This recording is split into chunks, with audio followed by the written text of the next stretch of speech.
They said, "She's never done complex surgery." Said it like a verdict, like the final word on what you're allowed to be in this world. But what happens when the person they've been ignoring is the only one who can stop the bleeding? The fluorescent lights in a St. Louis trauma center hum like a warning you stop hearing after a while. A nurse scrolls orders with tired eyes. A resident rehearses confidence he hasn't earned. In the supply corridor, Dr. Lila Morgan counts suture kits no one will use, swallowing every instinct that begs her to step in. Because visibility is dangerous. Because some skills come with memories that don't let you sleep. Tonight, that hospital will learn the cost of underestimating the quiet one. Stay with me to the end.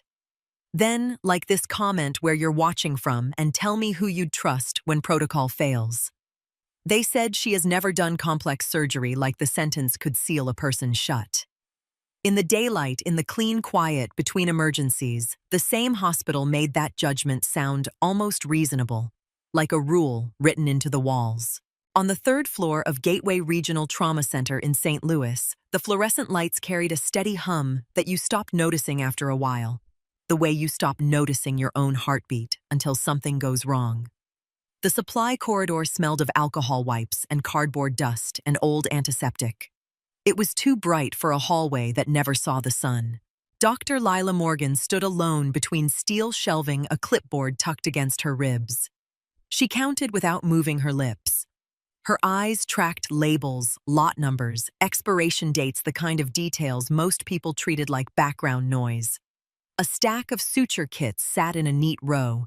Someone had written 30 Vicryl in thick marker and underlined it twice. Another box said 40 nylon. A third read chromic gut, the kind the hospital kept ordering even though no one asked for it. It was the sort of waste that happened when procurement listened to codes more than people. She slid one box forward with the edge of her finger, reading the printed label, then set it back exactly where it belonged. 23 boxes. The requisition sheet said 28. Lila wrote the number down and paused. In a place like this, numbers mattered. One missing kit could turn into a frantic search when someone's life was open on a table and time had teeth. She did not look frustrated. Frustration was visible. She only made a small mark on the paper, precise as a suture throw. Footsteps sounded at the far end of the corridor. Not hurried, confident. The kind of footsteps that expected the hallway to make room. Grant Harlan appeared around the corner in a white coat so crisp it looked new. His badge swung once against his chest and settled. 31 chief surgical resident, the kind of pedigree that got you listened to before you spoke. His hair was cut close, his jaw clean-shaven, his expression already impatient. He did not look at the shelves. He did not look at the numbers in her hand. His gaze landed on Lila like she was another piece of equipment someone had left in the wrong place. "Morgan," he said. His voice carried that specific tone that did not ask a question, so much as announce a fact. "You done with inventory yet?" Lila kept her eyes on the clipboard. "Almost." "Good." He adjusted the sleeve of his coat as if time itself was wrinkled. "Dr. Sloan wants the OR logs updated before rounds. And radiology still does not have Calhoun's pre-op packet. Fix it." He turned away mid-sentence, already walking, already done. His shoes tapped on the cheap linoleum, too expensive for a floor that got scrubbed with industrial bleach. Lila watched him go, not with anger, not with resentment, but with the same calm attention she gave to labels and expiration dates. Then she looked back down at her list and made another small mark. She moved to the next shelf. Sterile drapes, gowns, surgical masks. Rows stacked so straight they looked like somebody's idea of order instead of the kind of order you needed when your hands were slick and shaking and you had to find what mattered without thinking. Real order meant you could reach into a drawer with your non-dominant hand and come up with the right clamp in the dark. Lila knew that kind of order. No one here knew she knew. 2 hours later, she sat in the observation gallery above operating room 3 with a notebook open on her lap. The notebook was mostly blank. It was a prop. It made people assume she was learning instead of watching. Below, Grant stood at the table, his hands inside the controlled field of bright light, performing a routine laparoscopic appendectomy on a teenager with a white count that had climbed all afternoon. The anesthesiologist murmured numbers. A nurse passed instruments. The monitor showed a clean, magnified world of tissue and vessels and careful movement. Routine meant safe until it didn't. Grant's grasper drifted left just a few millimeters, but Lila saw the shift, the way she saw missing boxes. The tension in his hand was wrong. The angle was shallow. Too shallow. The plane he was working in was not as forgiving as he acted. Her fingers tightened once against her thigh, then went still. She kept her face neutral. She did not lean forward. She did not breathe any louder. 3 seats to her left, Dr. Jack Mercer sat with a tablet balanced on his knee, the glow reflecting in his eyes. Jack was the kind of resident who asked questions that actually mattered, not questions meant to impress. He glanced from the monitor to Lila, noticing her stillness like you notice a dog going rigid before a storm. "Something off?" he asked quietly. Lila did not look at him. "No." On the screen, Grant moved again. The tip of the instrument kissed the wrong place.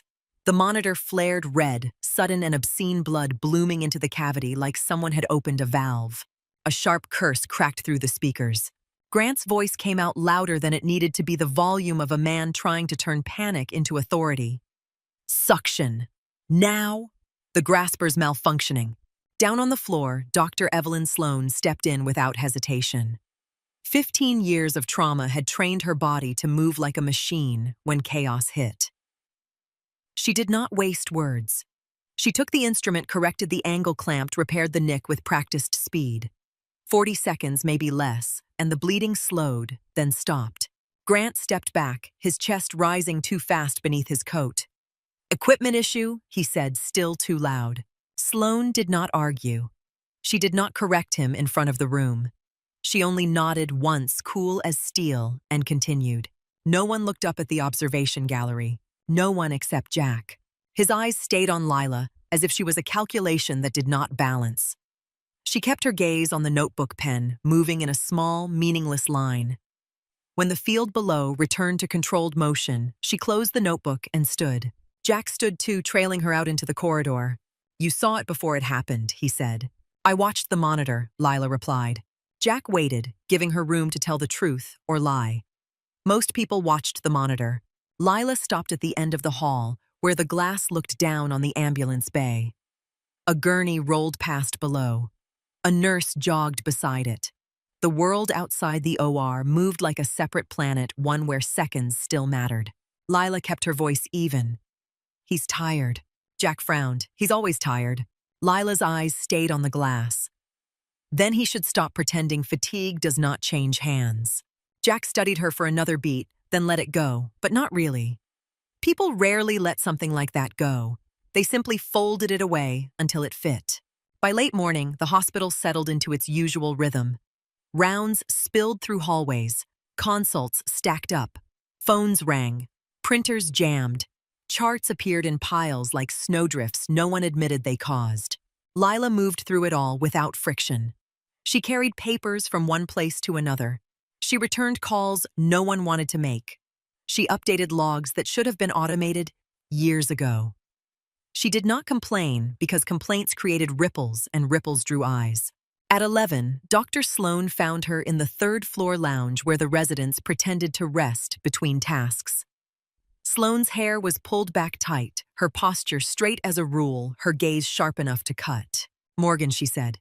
Lila looked up from the chart she was reviewing, not because she needed to review it, but because being seen reading kept people from asking what else she knew. "I need you to take Calhoun's pre-op packet down to radiology," Sloan said. Lila blinked once. "I'm scheduled to observe the thoracotomy at 11:30. Sloan's expression did not change, but her smile briefly appeared and disappeared like a door opening onto an empty room. "And now you're scheduled to walk paperwork."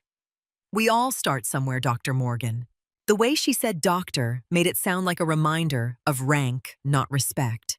Lila took the folder. The paper was warm from Sloan's hand. She did not argue. She did not argue because arguing was a kind of desperation, and she had learned a long time ago what desperation cost. She walked. The route to radiology took her past the emergency department and the ambulance bay windows. She slowed as she reached the glass, her steps drifting to the side like a compass needle pulled by a hidden magnet. Outside, 2 EMTs unloaded a gurney. A patient's chest rose and fell in ugly bursts under compressions. Blood streaked the sheet in thin lines. A monitor beeped out of sync, frantic and wrong. Lila's hand curled into a fist at her side. Her thumb pressed into the inside of her wrist where the paracord bracelet sat beneath her sleeve, faded olive, frayed at the edge. A small thing that looked like nothing. A small thing that could become everything if someone noticed the bead. She pulled her sleeve down a fraction and forced her feet to move again. Radiology smelled like plastic and cold air. The tech at the desk took the packet without looking up. Lila turned back toward the elevators and kept walking steady pace, steady face, as if the sound of compressions had not followed her into her bones. By evening, her scrubs smelled like disinfectant and fatigue. She went to the locker room, pulled open her dented metal door, and started changing out of the clothes that made her look like she belonged. 2 nurses stood near the sinks, voices low, but not low enough. "You hear about Morgan?" one asked. Lila's hand paused on the zipper of her bag. "What about her?" the other nurse said. "She corrected Grant during a consult." In front of the patient. A laugh short and sharp. "No way." Dead serious. He almost filed an insubordination report. "She's a first year?" The other nurse said, disbelief and irritation mixing in the same breath. "Where does she get off?" Lila closed her locker quietly and turned. Her face was blank.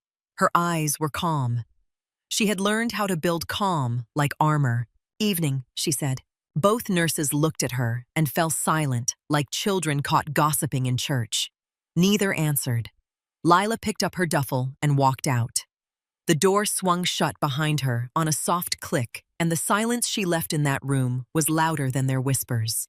Her apartment was a 6th-floor walk-up in a building that smelled like old cooking oil and rain that never quite dried. No elevator.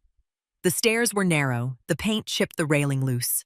She climbed without stopping, breath-controlled pace, measured the way you moved when you did not want to arrive already exhausted. Inside, the place was small enough that the kitchen and living room shared the same air. 1 couch, 1 table. 1 mug with tea cooling beside a worn book whose cover was cracked from use. Forward surgical medicine damage control protocols. Pages dog-eared and underlined in pencil. No photographs on the walls. No plants. No bright objects that suggested roots. Lila set her bag down and stood in the center of the room for a moment, as if listening for something that was not there. Then she moved to the sink and washed her hands. She washed like the hospital was still on her skin. Nails, knuckles, wrists. She scrubbed until the water ran clear and her fingers turned pink. Then she shut the tap and dried them slowly. She heated the tea again, even though she did not want it. Want was irrelevant. The body needed fuel. The body needed routine. Routine kept you from drifting into places you could not get out of. Her phone buzzed once against the table. A text from Jack. You knew he was going to nick that vessel. How? She stared at the message until the screen dimmed. Then she tapped it twice and deleted it. Her thumb moved with the same calm certainty she used on labels and clamps. She did not reply. Replies created threads, and threads led back to you. Outside, a siren rose in the distance, the sound bending through city streets, then passing, then fading. Another siren answered it farther away. The city did not sleep. It only changed shifts. Lila sat on the couch with the tea in her hands. The mug warmed her palms. The warmth did not travel far. She watched the wall across from her as if it might change, as if a blank surface could become a door. The ceiling above held hairline cracks thin as veins. She counted them without meaning to. 17 from this angle, 18 if she included the one forming near the light fixture. Her eyes drifted to her wrist. The paracord bracelet was faded from sun and sweat and time. It looked like something someone might have made for camping, a cheap survival accessory. The frayed end was tied off tight. Woven into the braid, almost invisible unless you knew where to look, was a small metal bead. She slid it gently between her fingers. The letters were worn, but still there if you caught the light right. FST7. Her throat tightened. Not from fear, from memory. The kind that did not need words. She closed her fist around the bracelet and held it there, pressure against skin, an anchor. For a moment, she listened, and in the quiet between sirens, she could hear another sound that was not in the room. A slow, deep rhythm, heavy rotors, a thump in the air that matched her pulse. She opened her eyes and forced her attention back to the apartment, back to the present, back to St. Louis, back to a life built out of careful silence. She set the mug down. The tea barely steamed now. She did not drink it. When she lay down, she did not bother with the bed. The couch was closer to the door, closer to the phone, closer to the exit. Old habits did not disappear. They simply found new disguises. She stared at the ceiling in the dark eyes, open, breathing in counts she did not have to think about. In 234, hold 234, out 234. The city kept humming outside. Somewhere a car alarm chirped once, then stopped. Somewhere a neighbor laughed, then shut a door. Somewhere a siren rose and fell, as steady as a heartbeat. Time passed without softness. Lila blinked slow and deliberate, then reached for the phone on the table without looking at it. She turned it face down, as if hiding the screen could hide the world. The paracord bracelet pressed lightly against her wrist when she moved. She felt it like a pulse. The room stayed dark. The air stayed still. Her phone buzzed again, sharper this time, a vibration that carried through wood and fabric and into her bones.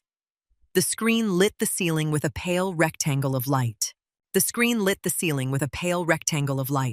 Lila did not reach for it right away. She let it buzz until the vibration stopped on its own. Then started again, insistent, like the person on the other end believed persistence could bend reality. The phone lay face down on the table, but she knew what it meant anyway. She always knew. The hospital did not call at that hour to ask how she was sleeping. The buzzing cut off. The silence that followed felt too clean, like a room after someone drags a body out. Then the phone rang. Not a text this time. A call, the kind that did not leave you space to pretend. Lila rolled off the couch in one smooth motion, bare feet, finding the floor without a stumble. Her heart was already awake. Her body moved as if it had been waiting for permission. She grabbed the phone and answered before the second ring finished. "Dr. Morgan," she said. A dispatcher's voice came through clipped and practiced words delivered like equipment. "Mass casualty. All available staff to the emergency department. Repeat, mass casualty. All hands." The line went dead. Lila stared at the dark screen for half a beat, then set the phone down and stood there listening to the building around her. The old pipes in the wall clicked once as heat shifted. Somewhere outside, tires hissed over wet pavement. She did not turn on the lights. She dressed in the dim glow, leaking through the blinds, hands moving fast without rushing. Scrubs, socks, shoes. Hair pulled back tight until it stopped being a distraction. She checked her pockets without thinking. Badge, pen, small flashlight. Her fingers brushed the paracord bracelet on her wrist. Faded olive, frayed edges, a bead that hid its letters unless you caught the light. She pulled her sleeve down. 4 minutes after the call, she was on the stairwell, landing, down past the 5th floor, then the 4th, then into the street where the night air hit her like cold water. Sirens echoed somewhere west of her, then closer, then past. The city did not sound like sleep. It sounded like pressure building. The streets around the hospital were lit too bright and still too empty. A police cruiser idled at the curb. 2 EMTs jogged toward the ambulance bay doors with a stretcher that bounced slightly with each step, wheels rattling on the asphalt. Lila walked through the side entrance without looking at the security guard. He held the door open automatically, eyes tired, shoulders slumped. Everyone at this hour wore the same exhausted shape. The emergency department smelled wrong before she reached it. It was not just antiseptic, not just disinfectant and coffee. There was blood in the air, copper and iron, and something else that did not have a clean name. The kind of smell that grabbed the back of your throat and did not let go. The kind of smell that followed you home and sat on your clothes, even after you washed them twice. Inside the ER was already loud. Voices overlapped. Monitors beeped out of rhythm. The intercom crackled with half-heard instructions. The ambulance bay doors were propped open, letting in winter air that carried exhaust and rain. Gurneys lined the walls. A patient moaned somewhere behind a curtain. A nurse ran past with her hair coming loose, gloves already streaked red. Lila moved through the chaos like she belonged to it, not because anyone recognized her, but because she did not hesitate. Hesitation got you stepped on. She found a crash cart near Bay 4, its drawers open, supplies half missing. Someone had already used it and left it bare. Lila put her hands on it and started restocking without being asked. Gauze first, tape, airways, saline flushes, a bag of needles. She checked each drawer by feel. Her hands did not fumble. They moved with a calm certainty that came from repetition. The kind of repetition that left grooves in your nervous system. A paramedic shouted over the noise. We have a multi-vehicle pileup on 70. 16 cars. Multiple critical. A nurse yelled back, we are out of bays. We make bays, someone answered. Lila kept restocking. The first wave came in fast. Blunt trauma. Broken glass. Lacerations. A woman with her face cut open, eyes wide, and shocked blood dripping down her neck like a necklace. A man holding his ribs, breathing shallow, trying not to scream. A teenager who kept asking for his mother, even as a nurse pressed gauze into a wound that would not stop oozing. Dr. Evelyn Sloan stood near the center, like the spine of the room. She was not loud. She did not need to be. When she spoke, people moved. Bay 1 takes airway. Bay 2 takes chest. Bay 3 takes abdomen. Triage in the hall if you have to. Keep your lanes. Her eyes swept the staff, sharp and assessing. Her gaze passed over Lila without stopping, like Lila was part of the wall. Jack Mercer was at the nurse's station with a coffee cup in his hand that he was not drinking. His shoulders sagged. His eyes were red at the edges, not from tears, but from time. He looked like someone who had been awake too long and knew it. He saw Lila at the crash cart and walked toward her, weaving between gurneys. You got the call, he said. I was up, Lila replied. Jack stared at her for a moment, the way people stared at something that did not fit. Of course you were. A scream cut through the ER from somewhere near Bay 2. A nurse snapped orders. Lila's hands kept moving. Jack glanced down into the open drawer. We were short on 14 gauge. We have them, Lila said. She placed a packet into the drawer and shut it with the heel of her hand.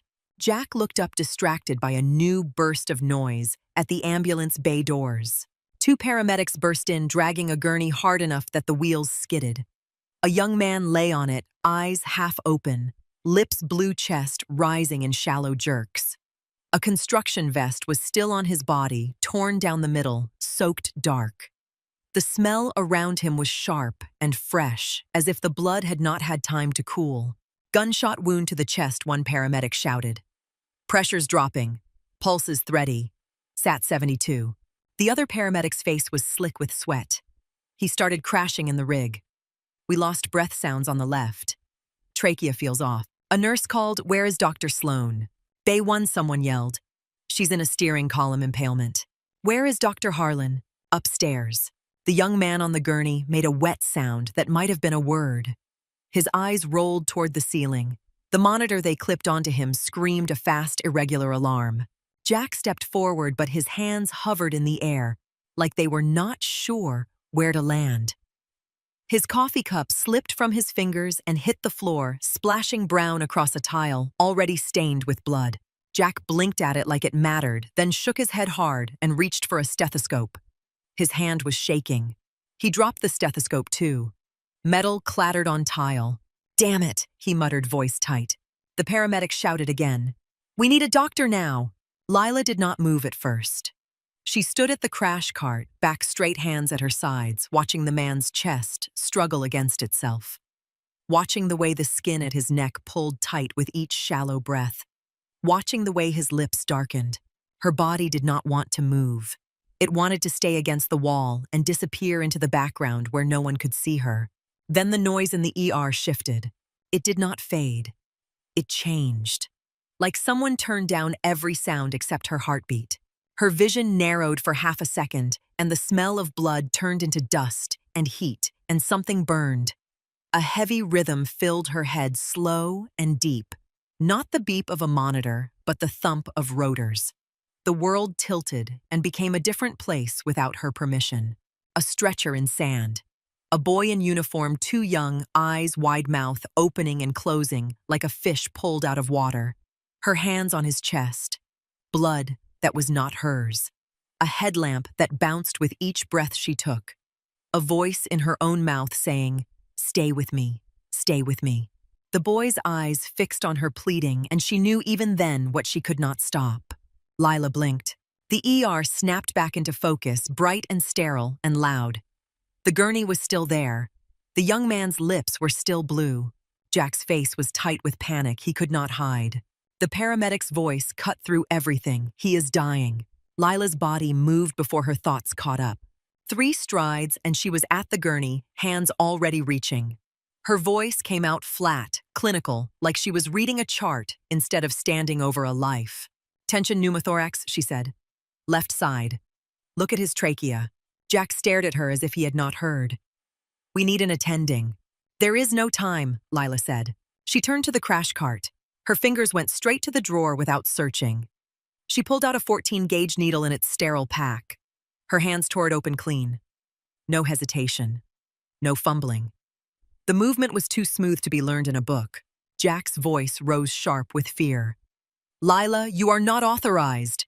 Lila did not look at him. She placed 2 fingers on the young man's chest, finding the landmark by feel. Second intercostal space, mid-clavicular. The spot lived in her muscles. It did not require thought. "If I do not decompress now," she said, "he is dead in 90 seconds. Jack's eyes flicked to the monitor, then to the man's face. The numbers were falling. The alarm screamed again. Jack swallowed. "Stop. We can call Sloan." "Then stop me," Lila said, and her voice did not shake. She swabbed the site with alcohol, quick and methodical. The smell of alcohol cut through blood for a moment, sharp and clean. She aligned the needle. Her fingers were steady. Then she pushed. The needle went in with one smooth motion. A hiss of air burst out loud and sudden like a balloon deflating. The young man's chest expanded on its own for the first time since he arrived. His eyes widened. He sucked air in ragged and desperate, then another breath. The monitor numbers climbed in small steps, stubborn and precious. 74, 78, 81. The color in his face shifted gray to pale, to the faintest hint of pink. The paramedic stared at Lila like she had just performed a miracle. "Who are you?" Lila pulled the needle, slapped an occlusive dressing on the site, and stepped back. "Get him to surgery," she said quietly. "He needs a chest tube. He may need thoracotomy if there is a vessel injury." Jack was still staring at her. His mouth opened once, then closed. The gurney rolled away as nurses swarmed it, suddenly organized by the simple fact that the patient was no longer actively dying in front of them. Lila turned back to the crash cart. Her hands moved again, already replacing what she had used, logging it without being asked. She wrote in small, neat letters, as if this was normal work. Jack appeared beside her 2 minutes later, close enough that she could feel the heat of him. "That was not protocol," he said. "I know," Lila replied. "You could have killed him." "I did not," she said, and there was no pride in it. Only fact. Jack's eyes searched her face, looking for adrenaline, for triumph, for something loud. He found nothing. Her expression was blank, but her pulse beat hard under her skin. "Where did you learn that?" he asked. Lila did not look up from the log. "I read." Jack let out a short breath that was not a laugh. That was not reading. That was muscle memory. Lila clicked the pen closed and slid it into her pocket.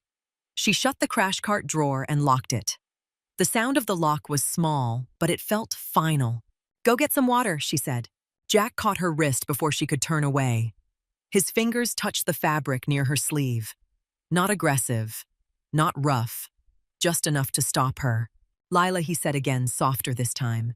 She looked at his hand on her arm, then at his face. Her eyes were calm. Her voice was quiet. "Do not," she said.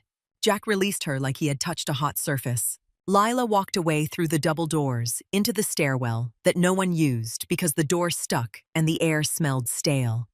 She liked it because it was narrow and out of the way. She sat on the steps between the third and fourth floors and pressed her palms hard against her knees.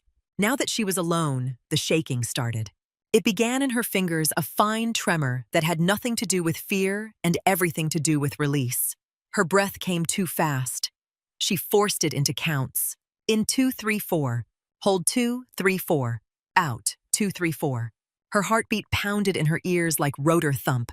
She swallowed hard and looked down at her wrist. The paracord bracelet caught the emergency light, faded olive, frayed at the edge. She pulled it off and held it between her fingers. The bead turned slowly as she rotated it. FST7. She closed her fist around it. Her eyes burned. She did not cry. Crying made noise, and noise drew attention. After a minute, she put the bracelet back on, tugged her sleeve down, and sat still until her hands obeyed her again. When she returned to the ER, the room was still chaos, but it had shifted. The first wave was being stabilized. The second wave was stacking up in the hall. Nurses moved with purpose. The floor was slick in places. A biohazard bin overflowed. Dr. Sloan stepped out from Bay 1 with blood on her forearms and a calm face that looked carved. She peeled her gloves off and tossed them into the bin without looking. Her eyes scanned the room, assessing damage. Jack stood near Bay 4 with a fresh pair of gloves on his gaze, following Lila as she walked back to the crash cart. Sloane's eyes landed on Jack first. Report. Jack swallowed. Multi-vehicle trauma, multiple fractures, 2 abdominal bleeds, 1 chest gunshot. Sloane's gaze sharpened. Chest gunshot is alive. Jack hesitated for half a second too long. Sloane's eyes flicked to Lila for the first time that night, as if she had suddenly noticed a shape that was always there. How? Jack looked at Lila. He did not answer immediately. His loyalty and his curiosity wrestled in the space behind his eyes. Lila kept her face neutral. She did not speak. A nurse called out incoming again. Sloane's attention snapped back to the door. The moment passed. She moved toward Bay 2 like a blade sliding back into its sheath, efficient and cold. Lila stayed with the crash cart, restocking logging, keeping her hands busy because idle hands carried ghosts. The night stretched. Patients came in, patients went out. Blood was cleaned, then spilled again. Someone cried in the hall. Someone laughed too loud near the nurse's station and got shushed. At 4 in the morning, Lila stood in the locker room, scrubbing her hands under cold water. She scrubbed hard nails, knuckles, wrists, as if the skin itself held memory. The door opened behind her. Jack walked in. His face looked older than it had yesterday, lines carved by hours and decisions. That was not luck, he said. Lila did not stop scrubbing. I know. So what was it? Jack asked, voice low, careful. Lila turned the water off and dried her hands slowly with paper towels. She folded the towel once, then once again, precise even here. Experience, she said. Jack stared at her. What kind of experience? Lila picked up her bag. Her fingers tightened around the strap. She looked at him for a moment, and something in her gaze made Jack stand still. The kind you do not talk about, she said. She walked out before he could find another question. Outside, dawn was starting to lighten the city gray, pushing against black. The ambulance bay was quieter now. Not silent, never silent, but quieter in the way a battlefield grew quiet after the worst of the shooting stopped. Lila stood alone under the overhang, breathing cold air that smelled like rain and exhaust. For a moment, she let herself look at the empty stretch of street beyond the hospital parking lot. The city was waking up. People would drink coffee and complain about traffic and call it stress. They would have no idea what happened inside these walls when the clock hit 2:47. A siren wailed in the distance. Lila closed her eyes for a single beat, and the sound of rotors tried to rise up behind it, but she held herself in place. When she opened her eyes, Jack was standing a few yards away, watching her from the glass doors, not approaching, not leaving. She turned and went back inside. By the time the day shift arrived, the ER looked almost normal if you did not look too closely. The floors were mopped. The bins were emptied. Fresh packs of gauze sat in open drawers. The air still carried a faint metallic undertone that no amount of disinfectant could erase. Grant Harlan stepped off the elevator in clean scrubs and a white coat like the night had never touched him. His hair was neat. His badge was straight. His expression held irritation at being pulled into chaos he had missed. He walked toward the nurse's station, scanning the board. Status. A nurse started talking fast, listing injuries, labs, admissions, transfers. Grant listened with half an ear, eyes searching for something else, for who had done what, for where his name belonged. His gaze landed on the chest gunshot case notes. He frowned. Needle decompression performed by which attending? The nurse hesitated, then looked down at the chart again. It says Dr. Morgan documented the supply use. Grant's eyes narrowed. Dr. Morgan. The intern. Jack stood a few feet away, holding a tablet. He did not look at Grant. He did not look at Lila, either. His posture was stiff, as if he was holding a weight no one else could see. Lila stood at the supply closet with a clipboard already counting again, already putting herself back into the small work the hospital believed she belonged to.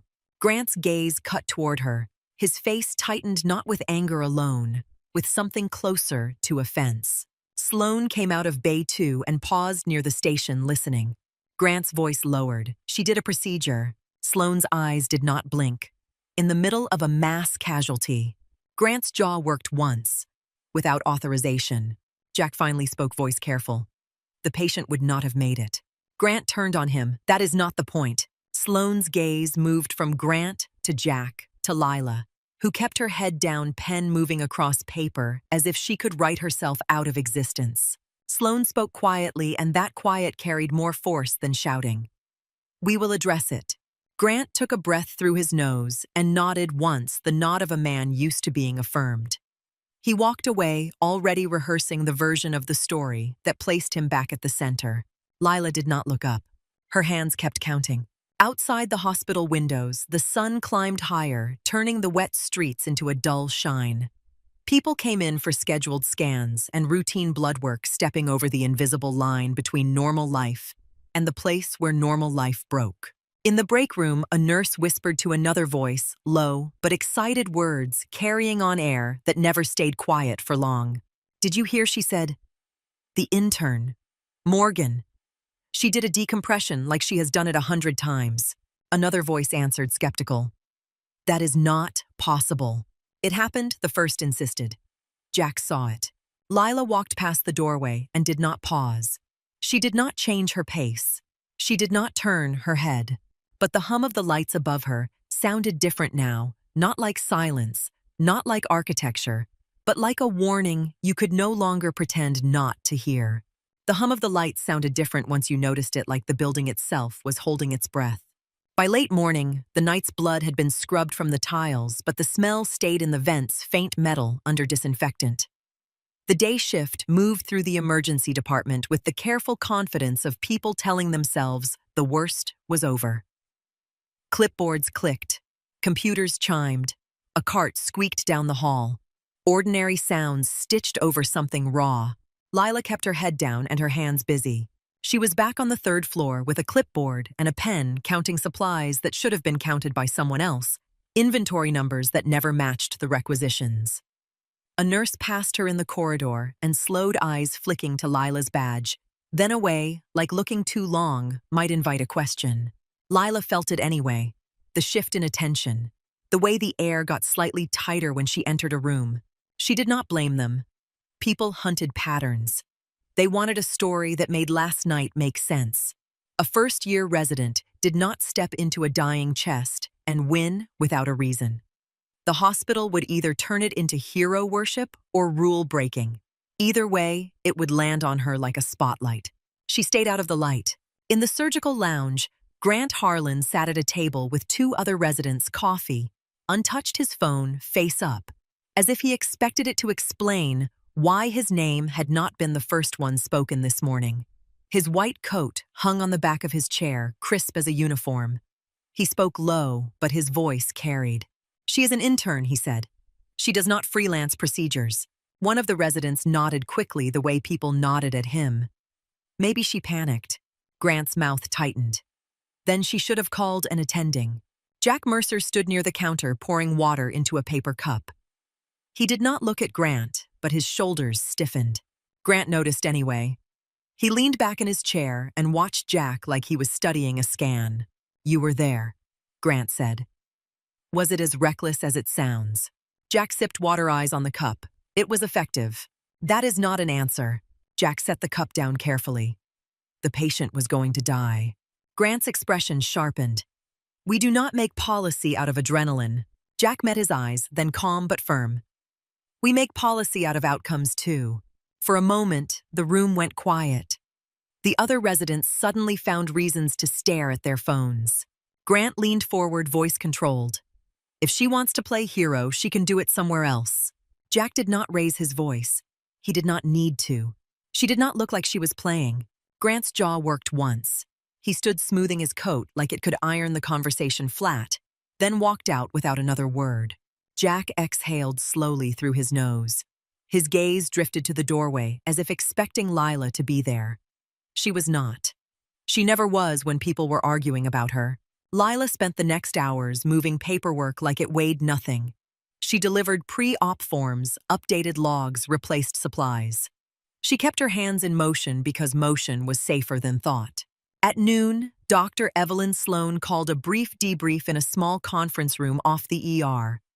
Not a formal review, not a ceremony, just a hard reset. Sloan stood at the front with a tablet in her hand, eyes scanning faces. "We had a surge," she said. "We stabilized, we transferred. We did not lose anyone in the department." A few shoulders relaxed. Sloan's gaze stayed sharp. "That does not mean last night went well." No one spoke. They waited for her to name mistakes. Sloan tapped her screen. "We had multiple moments where equipment was missing from crash carts. We had a lapse in bay assignments when the second wave arrived. We had documentation gaps." Her eyes flicked across Jack, then across the nurses, then landed on Lila, standing near the door with her clipboard. For a moment, Sloan's expression tightened, not angry, not soft, something more complicated. Sloan continued, voice even. "We follow protocol because protocol keeps people alive when emotions take over." Grant's head lifted slightly at that, like he was hearing validation. Sloan's gaze returned to the room. "Protocol also assumes the people in the room can act." Grant's face stiffened. Sloan did not look at him directly. She did not have to. "Do not confuse authority with capability," she said quietly. "And do not confuse capability with permission." A pause. The kind of pause that made everyone feel included in a lesson that was not evenly distributed. Sloan finished. "Get back to work." The meeting broke apart in a rush of shoes and scrubs. Lila stayed behind half a second, letting the room empty. When she turned to leave, Sloan spoke her name. "Dr. Morgan." Lila stopped. Sloan's voice was low, now stripped of audience. "You documented the needle use." "Yes." Sloan's eyes held her. "You did the procedure." Lila did not blink. "The patient was dying." "That is not an answer to what I asked." Lila's fingers tightened on the clipboard. She kept her voice level. "Yes." Sloan studied her face like she was reading a chart with missing history. "You understand? That could cost you." "I understand," Lila said. Sloan's gaze drifted to Lila's wrist, where the sleeve fell just short of covering the bracelet. The paracord looked like nothing. Sloan's eyes lingered a fraction longer than they should have, then lifted. "Next time," Sloan said, "you call for an attending." Lila's mouth tightened. "Next time, if there is time." Sloan's expression did not change, but something in her eyes sharpened a flicker of anger or fear. "Go." Lila left. In the hallway, she walked past the supply closet where she had stood last night, invisible until she was not. She kept moving, as if walking could erase attention. Her phone buzzed in her pocket. A message not from Jack, but from an unknown number. "You do not know me, but people are talking. Be careful." Lila stared at the words for 1 second, then deleted them thumb steady. She did not need warnings. She was made of warnings. At 2:18 in the afternoon, the hospital was settling into the dull middle of a weekday. Lunch trays rattled in the cafeteria. The elevators dinged. A family argued quietly near the vending machines. The trauma board was busy, but manageable. Then the call came in. It hit the overhead speakers first, a tone that turned every head. Bridge collapse, I-70 near the riverfront. Multiple vehicles. Multiple critical traumas. ETA 6 minutes. The words moved through the hospital like a shockwave. Chairs scraped. Phones flew into pockets. Coffee cups were abandoned half full. Nurses snapped gloves on as they walked. Residents jogged. The ER changed shape. Crash carts rolled into formation near the ambulance bay doors. The triage area cleared. Curtains were yanked open. Beds were pulled into the hallway. People moved with quick purpose, not frantic but fast, like a drill they had practiced and never wanted to use. Dr. Sloan stepped into the center, eyes sweeping the room. Her voice cut through the noise without shouting. Listen up. We are about to get slammed. Stay in your lanes. Follow protocol. Do not freelance. Understood. A chorus of yes rose from the staff. Lila stood near the supply closet, hands at her sides, watching. No one assigned her a bay. No one said her name. It was as if invisibility could be granted by omission. She did not ask for a role. Asking would be visible. The ambulance bay doors burst open. The first gurney came through hard enough that the wheels rattled. A man in his 40s lay on it, face gray eyes, half open, mouth slack. His abdomen was distended, skin tight and discolored. Blood soaked the sheet beneath him in a spreading dark. Male 42, a paramedic shouted. Crush injury, abdomen and pelvis. Unresponsive. BP 70/40 and dropping. They wheeled him into Bay 3. Grant Harlan stepped forward and took the lead like it belonged to him. His voice snapped orders. 2 units O negative. Start a central line. Get labs. Pressure bag the fluids. 2 nurses flanked him. Jack took monitors. The room moved. The second gurney arrived. Then the third. Then the fourth. The bay doors kept opening, and with each opening, the air seemed to thin, like the hospital was spending oxygen faster than it could make it. Out of bays, a nurse shouted. Hallway Sloan snapped. We triage there. The ER became a corridor of bodies and rushing feet, a narrow river of trauma. Someone screamed in pain. Someone else made no sound at all. Lila's eyes moved from patient to patient, not lingering triage scanning pattern recognition. Pale skin, fast pulse, irregular breathing, the sheen of sweat that meant shock. Her gaze kept returning to Bay 3. The man Grant was working on. She could see it from the edge of chaos without stepping closer. The abdomen was too tight. The discoloration was wrong. The heart rate climbed on the monitor numbers, jumping like they wanted to escape. 140, 145. Internal bleeding fast. Lila's mouth opened slightly. No sound came out. She closed it again. Not her patient. Not her call. Grant moved quickly, placing lines, pushing fluids, barking orders, but the numbers did not care about authority. The blood pressure sank. 60/30. Then 50. Jack's voice came tight. Pressure is dropping. Grant's hands kept moving, but there was a new edge in his motion, a hint of fear. Push more fluids. We are maxed, Jack said. Then push blood, Brian Jack said. And even the use of Grant's first name sounded like a warning he is not responding. Grant's jaw clenched. I know that. The monitor alarm screamed. 45/20. Grant froze for half a second. In trauma, a second was everything. Lila moved. Not running. Walking. Calm, deliberate, like she had all the time in the world, and that calm was contagious. She stepped into Bay 3. Step aside. Grant blinked as if the words had not registered. What? Lila's eyes stayed on the patient, not on Grant. Step aside. Grant's face flushed. You are not even assigned to this bay. Lila spoke as if reading a report. Ruptured spleen. Pelvic fracture with arterial bleeding. If you do not get him to an OR in the next 2 minutes, he dies. Grant's mouth opened, then closed. We do not have an OR. They are full. Lila's gaze lifted to his. Her voice did not rise. Then I do it here. The room went silent, the kind of silence that happens when people realize a line is about to be crossed. Sloan appeared in the doorway, eyes sharp. Excuse me. Lila did not look at her. She was already pulling on gloves. I need a scalpel, retractors, clamps, suction, and 4 units O negative. Now. Sloane stepped closer, voice like ice. You are not authorized. Lila's hands paused for the first time. She looked at Sloane then. Her eyes were steady, but something deep in them was taut, stretched thin. Then let him die, Lila said. The words hung in the air. There was no drama in them, no performance, just fact. Sloane stared at her. Grant stared at her. Nurses stared. Jack's eyes flicked from the monitor to Lila's hands. Jack moved first. He grabbed the trauma tray from the crash cart and shoved it toward her. Here. Lila took it and set it on the bed. She flipped it open. Metal gleamed under lights. Jack, Lila said, voice firm, now you are on the monitor. Call out pressures every 30 seconds. Jack swallowed and nodded. Okay. Harlan, she said, and the use of his last name sounded like stripping his rank. You are on suction. Keep the field clear. Grant did not move. Lila looked at him. Now. Grant's hands jerked into motion like he had been shocked. A nurse stepped forward with a scalpel in a sterile pack. Lila tore it open. Her hand was steady.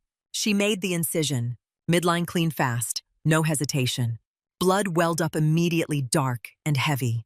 Lila did not flinch. She suctioned with her left hand, her right hand already inside the abdominal cavity, fingers sweeping for source, for damage, for landmarks. So, retractor, she said. A nurse placed it into her hand. Lila set it with practiced ease, spreading the incision to see. There she murmured more to herself than anyone. Splenic bed. Grade 4 laceration. She reached for a clamp without looking. It appeared in her hand. She placed it at the perfect angle, pressure exact, stopping the worst of the bleeding without crushing tissue. The monitor beeped, frantic but slightly less desperate. Jack's voice trembled as he called numbers. BP 55/30. Heart rate 150. Pelvic binder tight, Lila said. Now, hard. 2 nurses scrambled, wrapping the binder around the patient's hips, cinching down with force. Lila's hands moved deeper, packing gauze, compressing, controlling. She worked like she had done this in conditions worse than a clean ER. She worked like the room around her did not exist. Grant suctioned blood away, face-pale eyes fixed on Lila's hands. His mouth was slightly open. He looked like a man watching a ghost use his own body. Pressure, Jack said, voice louder now as the numbers shifted. 60/35. Keep calling, Lila said. She packed tighter. I need tamponade on the posterior bleed. If we do not slow it, he will exsanguinate before we move. A nurse handed more gauze. Lila stuffed it in with controlled force, not frantic, not gentle. Enough. Proline, she said. 40. A suture appeared. Lila's fingers moved fast, needle driver, flicking bites precise. 3 stitches. 4. 5. Temporary repair. Not pretty. Not final. Life-saving. Jack's voice rose with surprise. 70/40. 80/50. The alarm eased from scream to insistence. Lila stepped back half a pace, evaluating. She did not smile. She did not exhale in relief. Relief was a luxury. Close skin temporarily, she said. Staples. Someone stapled. The sound was sharp, mechanical. Lila pulled off her gloves and tossed them into the bin. Her scrubs were soaked from the waist down, blood dark and sticky. Her face remained blank. Get him to OR2 the second it opens, she said. He needs splenectomy and pelvic fixation. He has at least 2 liters in his abdomen. No one spoke. They were still staring. Sloane's mouth was slightly open. Her eyes were locked on Lila as if she was seeing her for the first time. Grant's hands trembled around the suction tubing. He looked away, then back, as if he hoped the sight would change if he blinked. Jack swallowed hard. Where did you learn to do that? Lila did not answer. She walked out of the bay. The corridor outside was chaos again, but the space around her felt oddly clear, like people moved aside without realizing. She passed a gurney, with a woman moaning softly, past a nurse crying quietly into a mask, past a resident with blood on his shoes, staring at his hands like he did not recognize them. Lila pushed through the double doors, into the stairwell, and sat on the steps, between the 3rd and 4th floors. The shaking hit immediately. Her hands trembled hard enough that her fingers pressed against her knees and bounced. Her breath came too fast. In, out, in, out. She forced it into counts. In 2, 3, 4. Hold 2, 3, 4. Out 2, 3, 4. The tremor eased slightly, then returned stubborn as memory. She stared at her wrist. The paracord bracelet sat there, faded olive frayed end. She could feel the bead under the braid. She did not take it off this time. She simply pressed her thumb into it, through the sleeve, a small pain to anchor her. Footsteps sounded above. Someone opened the stairwell door. Lila kept her head down. Jack's voice came through, careful. Lila. She did not answer. Jack stepped down 2 stairs, then stopped, keeping distance like she was a wild animal that might bolt. They are asking questions, he said. Lila swallowed. Let them. Jack hesitated. Grant is furious. Lila's voice was flat. He should be. Jack's breath caught slightly, not with offense, but with something like fear for her. Sloane was in the doorway. She saw everything. Lila nodded once, a small movement. Good. Jack took a step closer, then stopped again. Why are you here? Lila's head lifted slowly. Her eyes were red at the edges, not from tears, but from the effort of holding them back. I work here. That is not what I meant. Lila stared at him. For a moment, the mask slipped and something old showed through something exhausted and raw. I came here because no one was supposed to know me, she said quietly. I came here to disappear. Jack's mouth opened, then closed. He did not have a response that fit. A loud call echoed from the ER beyond the stairwell door. Another patient crashing. Another alarm. Jack glanced toward the sound torn. Lila spoke again, softer. Go. Jack swallowed and nodded. He turned and left. Lila stayed on the steps until her hands steadied enough to be useful. Then she stood and walked back into the ER as if nothing had happened. The bridge collapse kept feeding them patience until the afternoon light outside turned dull and tired. When the last gurney rolled in, the staff looked like they had been wrung out. Faces streaked with sweat. Gloves snapped off and replaced. Scrubs stained and damp. The man from Bay 3 was wheeled upstairs the moment an OR opened. As they pushed him out, his blood pressure held. Not good, not stable, but alive enough to fight. Grant followed the gurney part way, then stopped in the hall, watching it disappear like it was carrying something else away with it. Pride. Control. The story he told himself about his own hands. He turned and looked back toward the ER doors, eyes landing on Lila, near the supply closet, clipboard in hand, already restocking, already shrinking. His expression hardened. He walked toward her and stopped close enough that his voice did not need to rise. You will not do that again, he said. Lila looked up at him. Her face was calm. Do what? Take over my bay. It was not your bay, Lila said. It was a patient. Grant's nostrils flared. You embarrassed me. Lila's gaze held steady. I kept him alive. Grant's mouth tightened. You do not get to decide when rules apply. Lila's voice stayed even. Rules are tools. Tools break when they do not fit the situation. Grant stared at her anger and something else fighting under his skin. You are going to get yourself fired. Lila nodded once, maybe. Grant took a step back, like her lack of fear unsettled him more than defiance. He turned sharply and walked away. Lila returned to her clipboard. Her pen moved in small, neat strokes. By early evening, the hospital had settled into a bruised quiet. The ER was still busy, but the edge had dulled. Nurses moved slower. Residents leaned against walls for 5 seconds at a time, pretending it was rest. The overhead lights hummed without mercy. Whispers started almost immediately. In the locker room, someone said, "She opened an abdomen in the ER." At the nurse's station, someone said, "She clamped a splenic bleed like she has done it her whole life." In the resident lounge, someone said, "Harlan froze and she took over." The story spread through the hospital like smoke, curling into corners, sliding under doors. The more it spread, the more it changed. A laparotomy became a battlefield surgery. A clamp became a miracle. A quiet resident became a myth. Lila heard pieces of it as she walked. She did not react. She did not correct. Correction invited conversation. Conversation invited attention. At 3:12 in the afternoon, she went to the cafeteria because her body demanded fuel. She did not feel hunger, but she understood biology. A body without calories became slow. Slow became mistakes. Mistakes became death. Sometimes someone else's death, sometimes yours. The cafeteria was half empty. Lunch rush had passed. Dinner crowd had not arrived. A handful of nurses sat slumped at tables staring at their phones like the screens might offer relief. A group of residents laughed too loudly near the soda machine, the sound sharp and brittle. Lila took a tray, picked up a sandwich and coffee, and sat at a corner table where she could see the doors. Habit. Exit. Awareness. She did not eat right away. She stared at her coffee as it cooled, watching the steam vanish. Across the room, Jack sat with two other residents, but he was not talking. His gaze kept drifting toward Lila, then away, then back, like he was trying to decide whether to approach her or protect her by staying distant. Lila kept her eyes on the table. She did not want him to come over. She did not want anyone to come over. The cafeteria doors opened. A man walked in who did not belong to the hospital.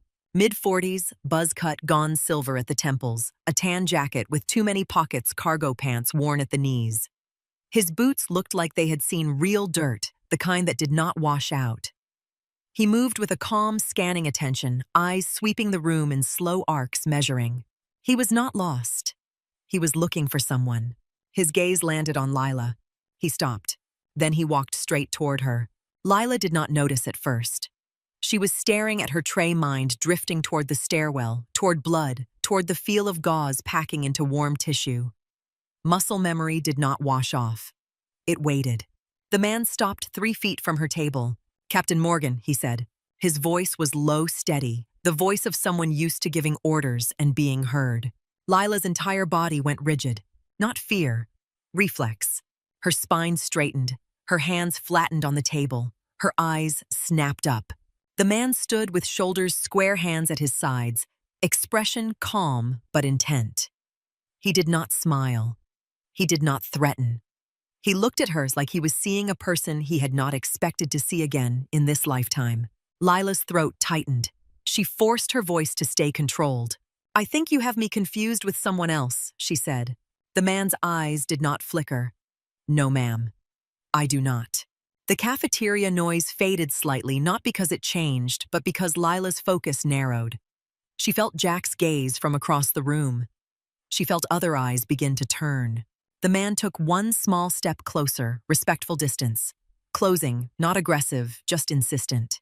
"Forward Surgical Team 7, he said. "Helmand Province, 2015 to 2017. Lila's jaw tightened. "You saved my life in a field hospital outside Sangin," he continued. "You took shrapnel out of my chest with a multi-tool and a headlamp because the generator was down." Lila's fingers curled slightly against the edge of the tray. Her coffee cup trembled once, a small vibration she could not fully control. "You are mistaken," she said, but the words sounded thin. The man's expression softened. "I am not here to cause trouble." Lila's voice sharpened. "Stop." He held up one hand, slightly palm open, not surrender, reassurance. "I just wanted to say thank you." He reached into his jacket, slowly, careful, like he knew sudden movements could trigger something. He pulled out a small wallet and opened it. Inside was a military ID. Then a photograph, faded and creased but clear enough. A younger version of the man lay on a cot in a tent chest, bandaged, face pale. Lila stood over him, headlamp strapped to her forehead. Hands covered in blood, eyes focused and calm. The background was canvas walls and shadow, a world lit by harsh light and urgency. Lila stared at the photo. The air left her lungs in a quiet rush. "I never forgot your face," the man said. "My name is Mark Callahan, Sergeant First Class. Retired." His voice softened further. "You gave me 20 more years than I was supposed to have. I got to meet my daughter. I got to walk her down the aisle last year." Lila's eyes burned, her vision blurred at the edges. She fought it, blinking slowly. "Because of you," Callahan said. Lila stood so fast, her chair scraped hard against the floor. The sound cut through cafeteria noise like a knife. Heads turned fully now. Conversations dropped into silence. Lila's voice came out tight. "I do not know what you think you remember." Callahan did not press forward. He stayed where he was, letting her have space. Captain. I am not a captain, Lila snapped. You were, Callahan said, not challenging, stating. Trauma surgeon attached to the unit. 2 tours. Over 200 combat field operations. Nominated for a Bronze Star after you opened a chest under mortar fire and saved 3 Marines who should not have survived the night. Lila's hands shook. She pressed them against her sides, trying to hide it. Stop! Callahan's eyes softened with understanding. Ma'am, I am not here to hurt you. I said stop, Lila said again, and her voice cracked on the last word. The cafeteria was quiet now. Even the soda machine seemed too loud. Callahan took a breath. I just wanted you to know you mattered. I was not supposed to have my life back. You gave it back. Lila could not breathe properly. Her throat felt too tight. She grabbed her tray sandwich, sliding coffee sloshing, and turned away. She walked fast, not running, but close, pushing through the cafeteria doors into the hallway like she could escape the photo by changing rooms. Behind her, Callahan did not follow. Jack did. He was on his feet before he thought about it, moving through the cafeteria, weaving between chairs, eyes locked on Lila's back. He pushed through the doors into the hall and called her name. Lila, wait. She did not stop. He jogged to catch up. Was he telling the truth? Lila's shoulders stiffened. Leave it alone. Were you in the military? I said leave it. Jack's voice dropped, not accusing, pleading. 200 operations. Lila stopped so abruptly Jack almost collided with her. She turned. Her eyes were red. Her face was controlled, but the control was thin now, stretched tight over something shaking. You do not know what you are talking about, she said. Then tell me, Jack said. Lila's lips parted, and for a second it looked like words might come, like truth might spill out because holding it in hurt too much. Then her eyes hardened. No, she said. Jack's brow furrowed. Why not? Lila's voice went low, raw. Because that person does not exist anymore. Jack stared at her. I am not her. Lila said, each word forced through clenched teeth. I left. I walked away. I am not going back. She turned and walked away down the hall, through double doors, disappearing into the sterile maze of the hospital. Jack stood frozen, watching the place she vanished, chest rising and falling like he was trying to catch up to a truth that moved faster than him. By 7 that evening, the story had mutated into certainty. It moved through the hospital like wildfire. In the locker room, someone said Morgan was military. At the nurses' station, someone said not just military, special operations medical. In the resident lounge, someone said, that guy had proof. Photos. Records. Lila heard it all and kept walking. She went back to the stairwell between the 3rd and 4th floors and sat on the steps with her head in her hands. The emergency department noise seeped through the walls, muffled but constant. Monitors, voices, footsteps, the hospital breathing. She tried to breathe with it. In 2, 3, 4. Hold 2, 3, 4. Out 2, 3, 4. Her wrists felt too exposed. She tugged her sleeve down, covering the bracelet, hiding the bead. The letters underneath her skin might as well have been branded. Footsteps sounded above again. The stairwell door opened. Lila did not look up. Jack's voice came quietly closer now. They are talking about you. Lila's hands stayed over her face. Let them. Jack stepped down 2 stairs and sat careful distance. He did not touch her. He did not crowd her. He sat like a friend, like a witness. I do not care what you did before, he said. I care that you are here now. Lila's voice came out as a whisper from behind her hands. I did not want anyone to know. Jack nodded slowly. I know. I came here to disappear. Jack exhaled. It did not work. Lila let her hands drop. Her eyes were wet, but she did not cry. She looked at the concrete wall as if it might offer answers. What happens now? She asked quietly. Jack shook his head. I do not know. Lila stared at the wall for a long moment. Her jaw tightened. She could feel the hospital above her, the world outside the way information moved once it escaped containment. She could feel eyes turning, questions forming, paperwork waiting, authority preparing to respond. She closed her eyes for a second, and behind them the cafeteria photo flashed: the tent, the headlamp, the blood, the version of herself she had tried to bury under inventory sheets and quiet compliance. When she opened her eyes, the hum of the lights was still there, steady and merciless. She stood. Jack stood too. Lila did not speak. She walked back into the corridor and toward the ER with the same calm pace she had used when she stepped into Bay 3. Not because she felt calm, but because the body knew how to perform calm even when the mind was breaking. In the emergency department, the evening shift had taken over. The board was full. The air was heavy with disinfectant and fatigue. Nurses glanced up as Lila passed, eyes lingering a second too long, then sliding away. Grant Harlan stood near the nurses' station, speaking to Dr. Sloan in a low, controlled voice. When he saw Lila, his words stopped mid-sentence. Sloan followed his gaze. For a moment, the three of them existed in the same space, held by the weight of everything unsaid. Sloan's eyes narrowed slightly, assessing. Grant's face was tight with anger and something like dread. Lila's expression was blank. Sloan's voice cut through the silence. "Dr. Morgan." Lila stopped. Sloan held her gaze. "Come with me." Lila did not ask where. She did not ask why. She simply nodded once and followed footsteps steady on tile that had seen too much. They walked past closed curtains and open bays, past crash carts lined like soldiers, past the supply closet where Lila had built her invisibility. Sloan did not speak until they reached an empty exam room and closed the door.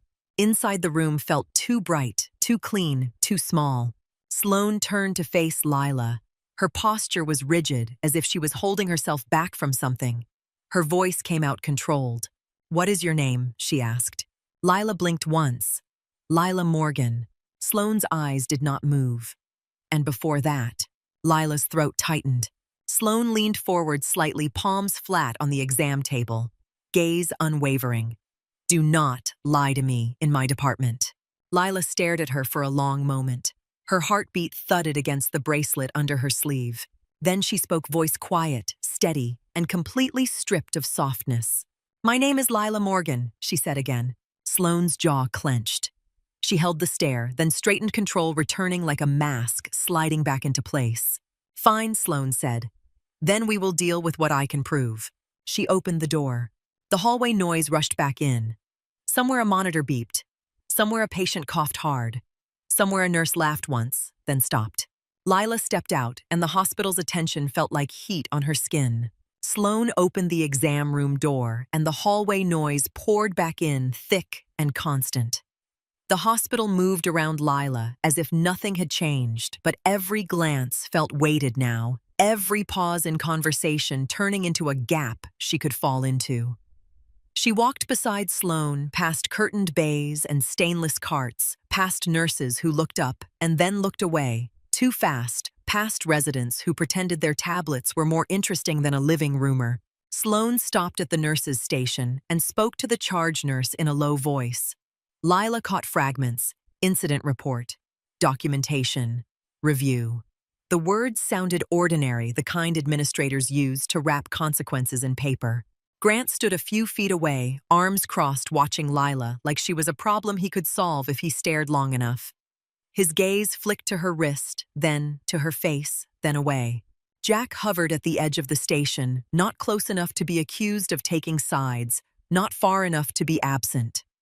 His eyes stayed on Lila, with the same expression he wore when he watched a monitor start to drop.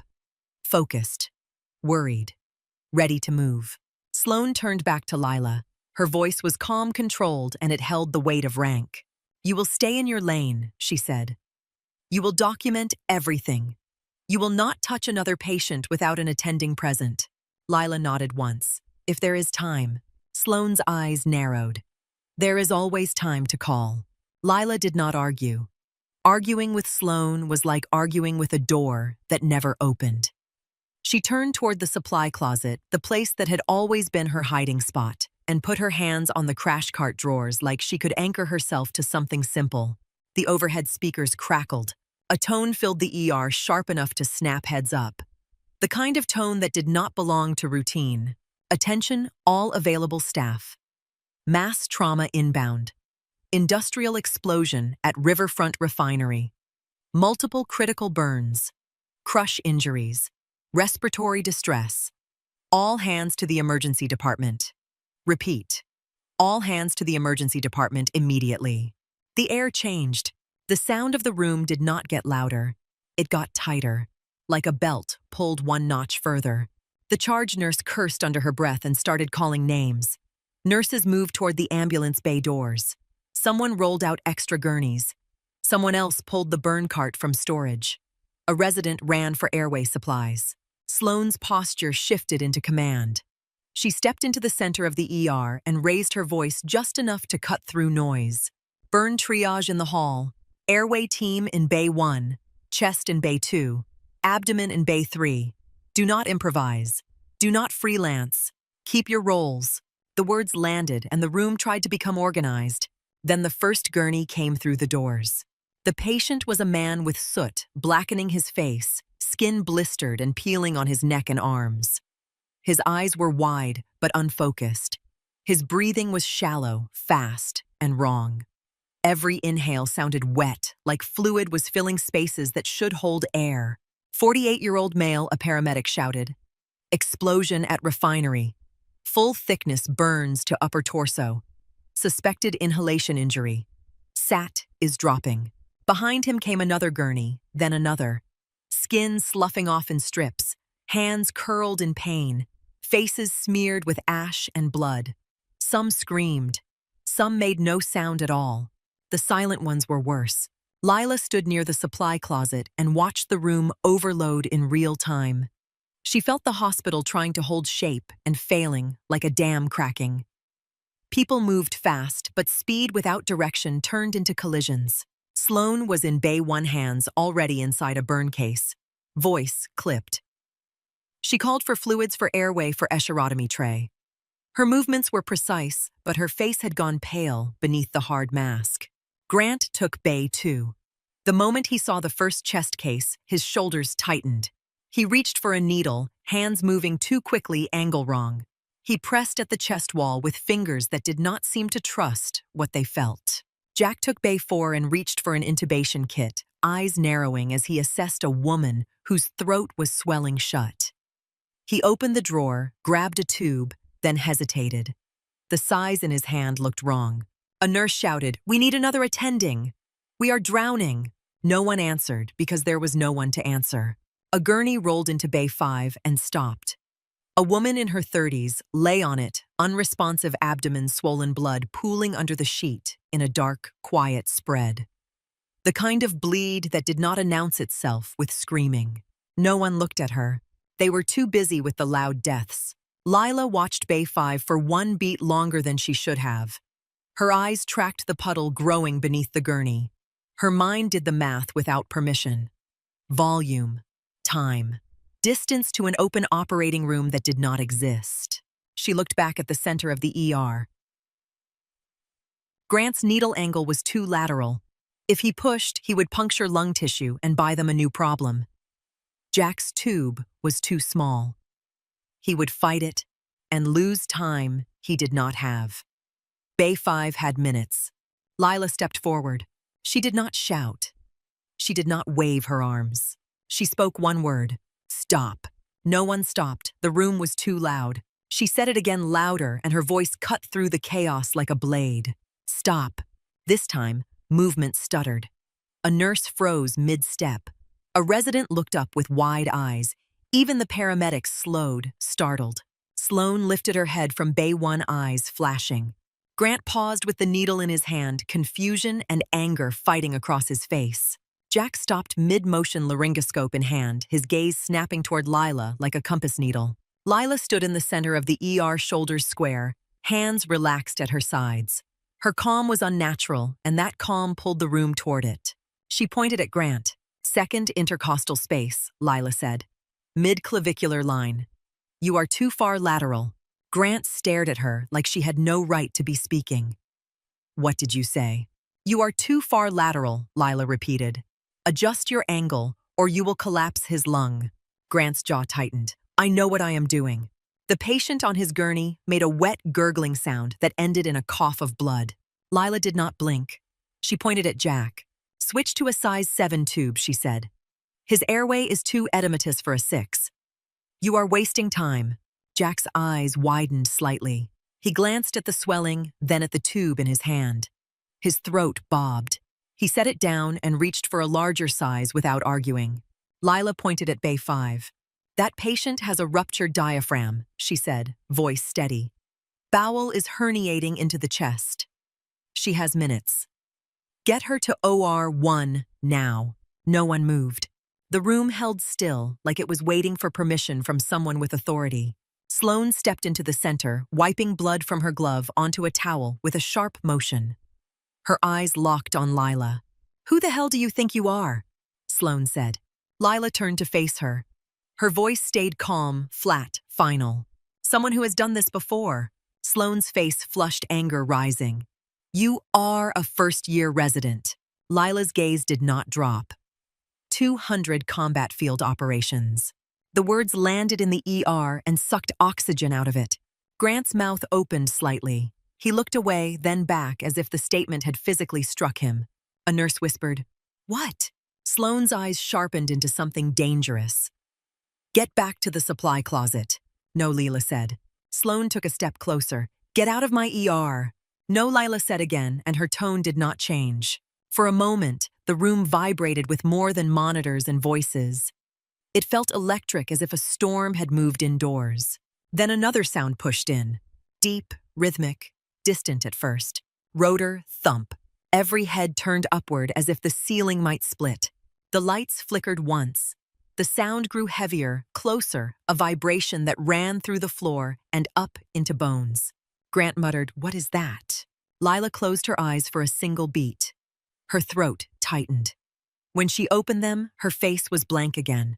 Sloane stared at the ceiling, then at the ambulance bay doors. Who authorized a medevac? Lila did not answer because she already knew it was not for a patient. The building trembled as something heavy settled onto the rooftop helipad. A minute later, the ER doors opened. Not the ambulance bay doors, the main entrance. The kind of entrance used for visitors and administrators, not for war. 3 people walked in. 2 wore army uniforms, crisp and immaculate, in a room soaked with soot and blood. One was a colonel, tall gray at the temples, posture straight as if he never slouched. Ribbons lined his chest in neat rows. His boots looked polished enough to reflect light. Beside him was a major, younger, eyes alert, jaw tight, scanning the room like it was a threat assessment. Behind them walked a civilian woman in a dark blazer badge, clipped to her belt, hair pulled back tight. Her gaze moved quickly, cataloging faces, exits, cameras, security. The colonel stopped just inside the ER and let his presence fill the space. He did not need to raise his voice. The room quieted around him anyway. His eyes found Lila immediately. "Captain Morgan," he said. Lila's shoulders stiffened. She did not turn her head at first, as if not looking might erase him. "I am not a captain anymore, sir," she said. The colonel's expression did not soften, but there was no cruelty in it. Once a captain, always a captain. Sloane stepped forward, anger and confusion mixing. "Excuse me, who are you?" The colonel finally looked at her. "Colonel Robert Sutherland, Army Medical Command." He gestured slightly toward the woman in the blazer. "Agent Claire Monroe, Defense Intelligence Agency." Sloane's mouth opened, then closed. The words she wanted did not fit into the moment. Sutherland turned back to Lila. "We need to talk." Lila stood still. Her hands were steady at her sides, but the bracelet under her sleeve felt like a pulse. "We are in the middle of a mass casualty," Sloane snapped, trying to reclaim control. "You cannot walk in here and take staff." Sutherland's gaze flicked to the ER, the burn victims, the frantic movement resuming at the edges now that the room had its shock. He looked back at Sloane. "We are also in the middle of a mass casualty," he said quietly. "Just in a different place." Sloane's eyes narrowed. "This is a civilian hospital, and she is a civilian physician," Agent Monroe said, voice crisp, precise. "For now." Lila's jaw clenched. "Say what you came to say." Sutherland did not waste time. A coalition medical convoy was hit outside Kandahar 6 hours ago. Multiple casualties. The surgical team on site is overwhelmed. They requested emergency reinforcements. Lila's throat tightened. Kandahar. The word carried heat and dust and rotor thump. Sutherland continued, voice steady. They asked for you by name. Lila shook her head once small automatic. No. Sutherland watched her closely. You left. We know. I left that life, Lila said, voice low. Sutherland nodded slightly. I know. And I respect it. Agent Monroe's gaze stayed sharp. Respect does not stop hemorrhage. Lila's eyes flashed toward her, then back to Sutherland. Find someone else. Sutherland's voice softened just a fraction. There are 16 people dying right now because they do not have someone with your hands. The ER noise swelled again around them, a burn victim coughing, a nurse calling for suction, a monitor alarming. The hospital was still falling apart in real time. Sloane stepped in, anger sharpened by stress. You are not taking my resident. Lila's mouth tightened. I am not your resident. Sloane stiffened. Sutherland's gaze stayed on Lila. I am not ordering you, Captain. I am asking. Lila stared at the floor for a moment. Her hands curled once, then relaxed. The tremor wanted to start. She forced it down with breath. In 2, 3, 4. Hold 2, 3, 4. Out 2, 3, 4. She lifted her eyes. How long? Sutherland answered immediately. 72 hours. Maybe less. We can have you back by the end of the week. Lila's mouth went dry. She glanced past Sutherland's shoulder at the ER at Sloane's Bay at Grant, with the needle still in his hand, at Jack intubating with a larger tube, now moving faster, cleaner. Lila looked back at Sutherland. I want full access to this ER when I return. Sloane's head snapped toward her. Excuse me. Lila did not look at Sloane. She kept her eyes on the colonel. No more inventory duty. No more paperwork runs. I do the job I was trained to do. Sutherland nodded once. Done. Agent Monroe's eyes flicked to Sutherland, then to Lila, assessing. We will need you to sign.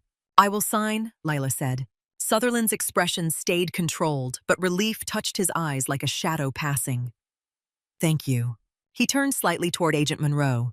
Prep her. Monroe nodded and lifted a phone, already sending messages. Sutherland looked back at Lila. Wheels up in 30 minutes. Sloane stepped forward, voice tight with fury. This is unacceptable. She is in the middle of a trauma surge. Lila finally turned to Sloane. Her face was calm.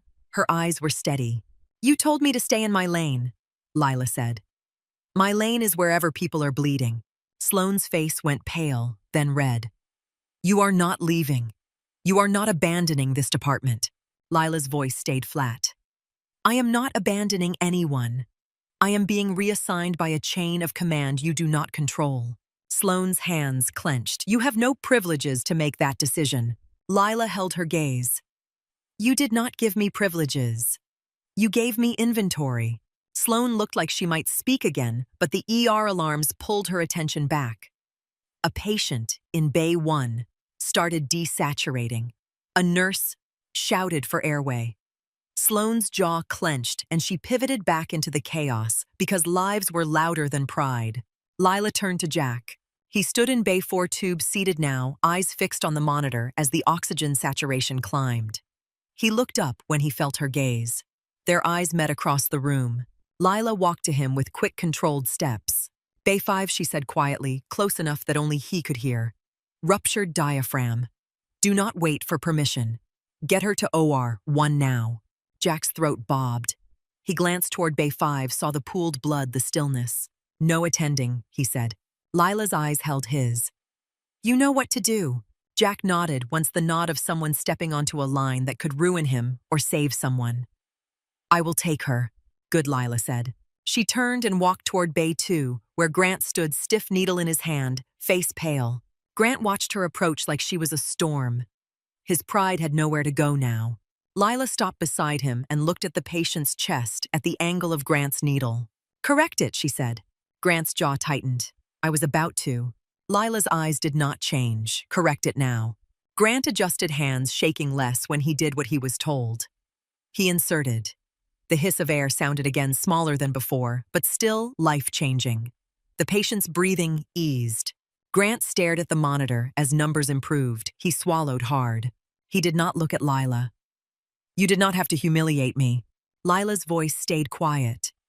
I did not do this to you. You did this to you. Grant flinched as if struck. Lila walked away before his anger could find words. She moved back to the supply closet and grabbed her duffel bag from the hook where she kept it. She pulled on a clean jacket over her scrub sleeves, down bracelet hidden. She checked her pockets, simple, methodical, as if leaving a war zone was the same as leaving a shift. Agent Monroe appeared beside her like she had materialized from air. "Come with me." Lila followed. They moved through a side corridor toward a service elevator, away from public hallways. Security guards appeared at intersections, silent, directing traffic without drawing attention. The hospital felt suddenly like it had layers, and she was being moved through ones most staff never saw. In the elevator, Monroe held a tablet out. Her voice was quiet. Volunteer status for temporary deployment. Liability and medical credential verification on arrival. You are covered under existing agreements. Lila signed without reading. Her name looked strange on the screen, too clean for what it carried. The elevator opened onto the rooftop access. Cold air hit her face. The sky was black, the city lights below scattered like embers. The helicopter sat on the helipad, with its rotors spinning blades, slicing the air into a steady roar that vibrated in her chest. The sound did not scare her. It made her stomach tighten. It made her memories stand up. Sutherland stood near the aircraft, one hand on a duffel bag, posture steady against the wind. The major waited beside him, eyes scanning the roof perimeter. Sutherland lifted his voice just enough to be heard. "Captain Morgan." Lila stopped a few feet away. The rotor wash tugged at her jacket. Her hair stayed tight back. She did not let the wind touch her face too much. It felt like hands. "I told you," she said, voice low. "I am not a captain." Sutherland's gaze stayed steady. "You can call yourself whatever you want. The people out there do not care about the title. They care about the skill." Lila's eyes flicked to the helicopter door, then back. "You pulled my kit." Sutherland held up the duffel. "From storage, as requested." Lila stared at the bag like it was a weapon. She did not reach for it yet. Agent Monroe moved closer, voice clipped. "We have a transport plane staged at Scott Air Force Base. Direct flight. We do not waste time." Lila looked past them to the city below. Somewhere down there, the ER kept filling. Jack would be moving Bay 5. Sloan would be running airway in Bay 1. Grant would be trying to hold his hands steady. Lila inhaled cold air. Her breath steamed and vanished. She reached for the duffel bag. The strap felt familiar under her fingers, weight balanced in a way civilian bags rarely were. She lifted it onto her shoulder. It settled there like it belonged. Sutherland watched her face. "You ready?" Lila's jaw tightened. "No." Sutherland nodded once, accepting it. "Climb in." Lila stepped toward the helicopter door. The major leaned in to help with the bag, then paused, waiting for her permission. Lila climbed in without taking his hand. Inside the cabin was lit dimly equipment, strapped down headsets hanging. The smell of fuel and metal and cold air filled her nose. It was a smell that did not exist in hospitals. It lived in hangars and deserts and nights when sleep never came. She sat and buckled in movements practiced. Sutherland climbed in opposite her. Agent Monroe took a seat near the door headset, already on voice low into a mic coordinating. The pilot's voice crackled through the intercom. "Lifting in 10. The helicopter vibrated as power increased. The rotors roared louder. The rooftop lights blurred slightly through the window as the aircraft shifted. Lila kept her eyes forward. Below, through the glass, she could see the rooftop door. For a moment, it stayed shut. Then it opened. Jack stepped out, breath visible in the cold eyes, scanning until he found her through the helicopter window. He stopped at the edge of the light, too far to approach, too close to ignore. His face was pale. His eyes were wide. His mouth opened, then closed, as if he had words and did not know how to fit them into this. Lila stared back at him. The rotor wash tugged at his scrubs. He raised a hand, slightly uncertain. Lila lifted her own hand, a small motion, not a wave meant for an audience, just a signal meant for one person. Jack's hand rose higher. He nodded once, sharp and firm. The helicopter lifted. The hospital dropped away beneath them, lights shrinking the rooftop, sliding out of frame. The city spread beneath streets and intersections and tiny, moving headlights. Somewhere below, sirens threaded through traffic like needles. Lila's stomach tightened as the ground disappeared. Sutherland watched her. "You did not have to come." Lila's eyes stayed on the window. "Yes, I did." Agent Monroe's voice came through her headset businesslike. "Transport is confirmed. Airfield is clear. Wheels up schedule is holding." Lila listened without responding. Logistics always sounded clean. It was the part of war that pretended the rest could be managed. Sutherland leaned forward slightly. "They asked for you." Lila's jaw clenched. "Who?" Sutherland did not hesitate. "Corporal Jenna Dawson, 23, 8 months in country. Saved 4 Marines before she took shrapnel to the chest. She is critical." Lila closed her eyes for a moment. The name meant nothing and everything. A young medic. A young person with blood on her hands that would never fully wash off. When Lila opened her eyes, the city was still there, but it looked farther away already. The helicopter banked toward the airfield lights, blinking through the dark, the sound of rotors steady and heavy. Lila's fingers tightened around the strap of the duffel bag. Her sleeve rode up a fraction in the vibration, and for a second, the paracord bracelet flashed in the dim cabin light. Faded olive. Frayed end. A bead hidden in the braid. She pulled her sleeve down and kept her face still as the aircraft cut through the night air, carrying her away from fluorescent hum and paperwork lanes and back into the kind of medicine that did not ask permission. The helicopter cut through the night air, and the city fell away beneath them, streetlights shrinking into a scatter of sparks. Lila kept one hand on the duffel strap, like the weight could hold her in place. The cabin smelled like fuel and cold metal. The rotor thump pressed against her ribs, steady and heavy, a sound that did not belong to Missouri. When the skids touched down at the airfield, the vibration eased, but her body did not. She climbed out into wind that smelled of jet exhaust and rain-soaked concrete. Floodlights washed everything in harsh white. A transport plane waited on the tarmac with its engines already running, the low roar vibrating through the ground. Colonel Sutherland stepped beside her as they walked toward the ramp. He did not speak until they were close enough to feel the engine heat. "We can get you a bunk," he said. Lila's gaze stayed on the plane. "I won't sleep." Sutherland did not argue. He only nodded as if he had expected it. Agent Monroe moved ahead, phone to her ear, voice clipped and efficient. "Medical load is staged. Clearance is confirmed. Wheels up is on schedule." Lila climbed the ramp into the aircraft. The interior was utilitarian. Webbed seats lined the walls. Cargo netting hung in loose drapes. Medical crates were strapped down in the center, labeled with black marker. Oxygen tanks sat in racks. A flight medic checked a monitor lead with calm hands. Lila took a seat near the front and buckled in without thinking. Muscle memory made even seatbelts feel like ritual. The duffel rested at her feet. She did not open it. She already knew what was inside. She could feel the shape of it through the fabric. Instruments, field packs, dressings. The things she had told herself she would never touch again. Sutherland sat across from her, posture straight, even in a jump seat. The major took a seat farther back. Agent Monroe stood near the ramp until it closed, then sat with her tablet eyes never fully relaxed. The engines rose to a louder pitch. The plane started to move. The vibration traveled up through the seat frame into Lila's spine. For a long time, no one spoke. The cabin noise settled into a steady roar that made conversation feel like work. Lila stared at a small, round window where darkness pressed close. There were no stars, just black, as if the sky had decided not to witness. Sutherland leaned forward slightly, voice raised just enough to be heard. "I know this isn't easy." Lila did not look at him. "You didn't come here to make it easy." Sutherland's eyes stayed on her face.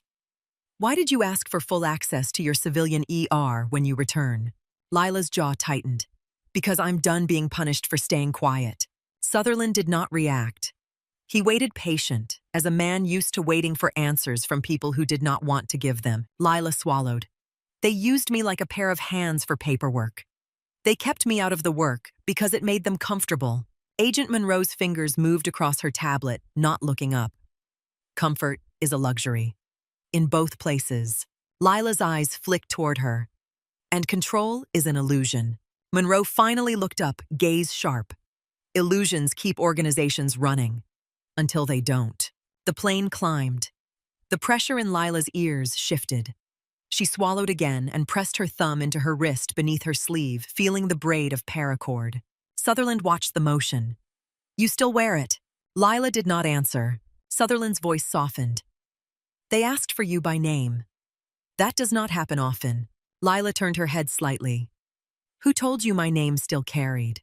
Sutherland's expression tightened in a way that suggested the answer was unpleasant. "A medic. Critical. Chest wound." She heard stories about a captain who could operate under anything. She believed it.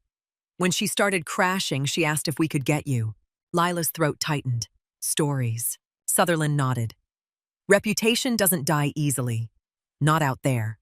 Lila stared back at the window. In the reflection, she could see her own face pale, under cabin, lighting eyes too steady. For a moment, she saw another reflection layered over it, headlamp glare, canvas walls, dust in the air. She closed her eyes for a single beat and opened them again. Sutherland spoke carefully. "What happened after you left?" Lila let the question hang in the engine noise. Her hands rested on her thighs, fingers still. The stillness looked calm. It was not. "They asked questions," Sutherland continued. "A lot of questions. You were one of the best we had. Then you disappeared. No explanation. No forwarding address." Lila's voice came out low. "I couldn't do it anymore." Sutherland held her gaze. "I know." Lila's eyes sharpened. "Do you?" Sutherland did not flinch. No. Lila's breath caught, then forced itself out. The words rose up from a place she kept locked, because opening it meant drowning. "I watched a 19-year-old kid die in my hands," she said. Voice steady only by force. "He kept asking if he was going to be okay. I told him yes. I lied to him. The blood didn't arrive in time. The generator failed twice. The convoy got delayed. He bled out anyway." Sutherland's face softened. He did not look away. Lila stared at her hands as if they belonged to someone else. "I saved more than most surgeons will ever see. That's what people say. They don't say the part where you carry the ones you couldn't save, like weight in your chest that never shifts." The engine roar filled the pause that followed. Agent Monroe's eyes dropped back to her tablet, but her posture changed, shoulders less rigid, as if she had heard this before and hated it every time. Sutherland spoke quietly. "You saved more than you lost." Lila's jaw tightened. "That's not how it feels." Sutherland leaned back in his seat. "For what it's worth, I'm glad you're coming." Lila did not respond. She stared at the window until the darkness blurred into nothing. Time on a transport plane did not move like normal time. It stretched and folded. The cabin stayed cold. The lights stayed dim. The people stayed quiet. A flight medic walked past once and offered Lila water. She took it and drank without tasting. At some point, the plane leveled off. At some point, someone passed out blankets. Lila did not take one. She kept her hands on her knees and breathed in counts when her chest got too tight. In 2, 3, 4. Hold 2, 3, 4. Out 2, 3, 4. When the plane finally touched down, the jolt ran through her bones and grounded her in a way nothing else could. The ramp opened and heat hit like a wall. Dry air, thick with dust, slammed into the cabin and stole breath for a second. The sky outside was pale and washed out the sun already high enough to bleach color. Lila stepped down onto the tarmac. The ground looked the same as she remembered. Concrete, dust, heat shimmer, the smell of jet fuel and sweat. A Humvee waited nearby. Sutherland climbed in first. Lila followed, duffel on her shoulder. Agent Monroe took the front passenger seat, already speaking into a radio. The major drove, eyes scanning, posture alert. They moved through the base, past barriers and guard towers, soldiers walking in formation, rifles slung. The sound of rotors echoed somewhere distant. Lila kept her face still and her gaze forward. The Humvee stopped outside a large tent with a red cross painted on the side. Field hospital. Canvas walls flapped slightly in the hot wind. The ground outside was packed dirt and gravel. A generator rattled nearby, the sound uneven as if it might quit any second. Inside, the smell hit first. blood and antiseptic and smoke. Monitors beeped. Voices shouted. A metallic tang hung in the air. The lighting was harsh and uneven shadows thrown by equipment and moving bodies. A young captain in stained scrubs approached, face drawn tight with exhaustion. He looked at Lila's badge, then at her face, and his eyes widened. "Captain Morgan," he said. Lila nodded once. "Show me." The captain spoke fast as he walked. 6 critical, 2 inbound.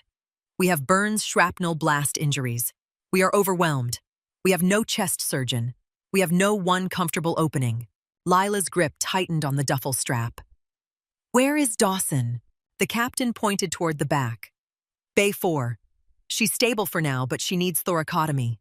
We tried to temporize. We don't have anyone with the experience." Bay 4 held a young woman on a gurney, pale under harsh light chest, wrapped in bandages already soaked through. Her face was smudged with dust. One eye was swollen nearly shut. A medic stood beside her, holding pressure on a dressing knuckles white. A monitor beeped fast. Heart rate high, blood pressure dropping, oxygen low. Lila stepped in close. Her eyes tracked the monitor numbers and the patient's chest movement. The breathing was shallow. The pulse was racing. The skin was cooling. She turned to the captain. "Get me a surgical kit. Chest tray. Suction. Blood." The captain hesitated. "We're low." Lila's voice stayed flat. "Then we move fast." The captain barked orders. A nurse ran. A medic dragged a tray over.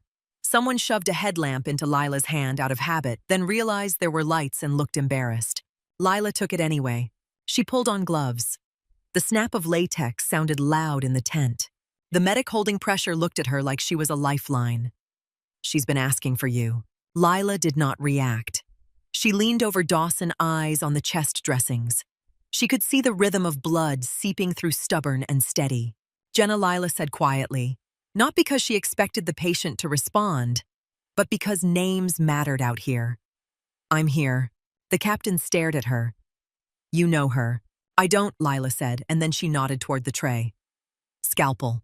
The instrument was placed into her hand. The weight felt familiar in a way that made her stomach tighten. Lila made the incision. The first cut was always the line you crossed. After that, you were inside, and there was no room for thoughts about what it meant. There was only anatomy and bleeding and time. She opened the chest wall with controlled speed. A retractor spread ribs.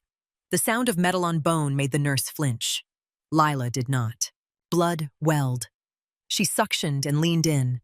The pericardium glistened under light, slick, and tense. She located the bleeding vessel with the calm precision of someone who had done it with less equipment, less light, more noise. "Clamp," she said. A clamp appeared. She placed it, and the bleeding slowed. The monitor beeped and the numbers steadied slightly. Not good, but less desperate. Lila worked fast. Repair. Suture. Hemostasis. Her hands did not hesitate.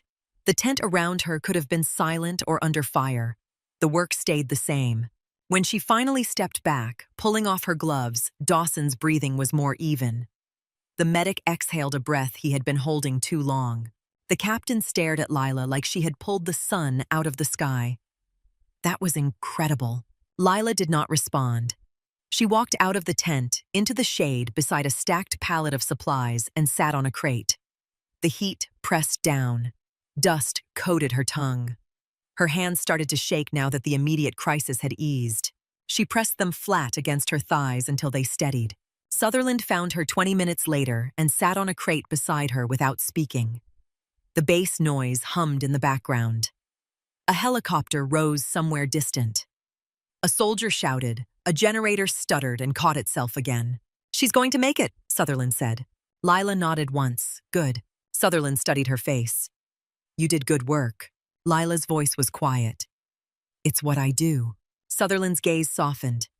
"It's what you were built to do." Lila's eyes flicked toward him. "No, sir. It's what I was trained to do."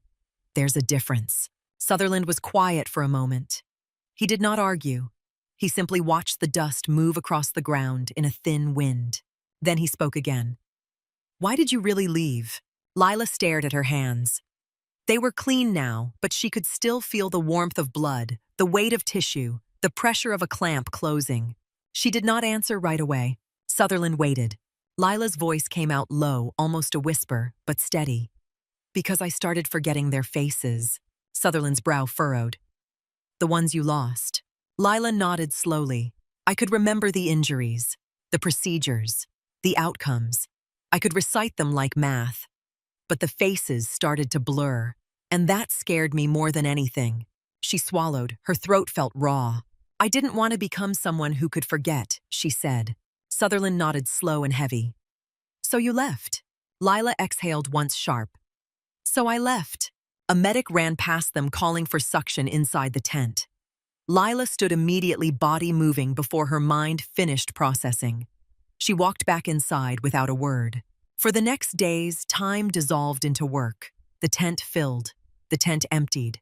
The tent filled again. Lila moved between bays with a calm that held the team together. She corrected hand placement with a touch. She adjusted angles with 2 words.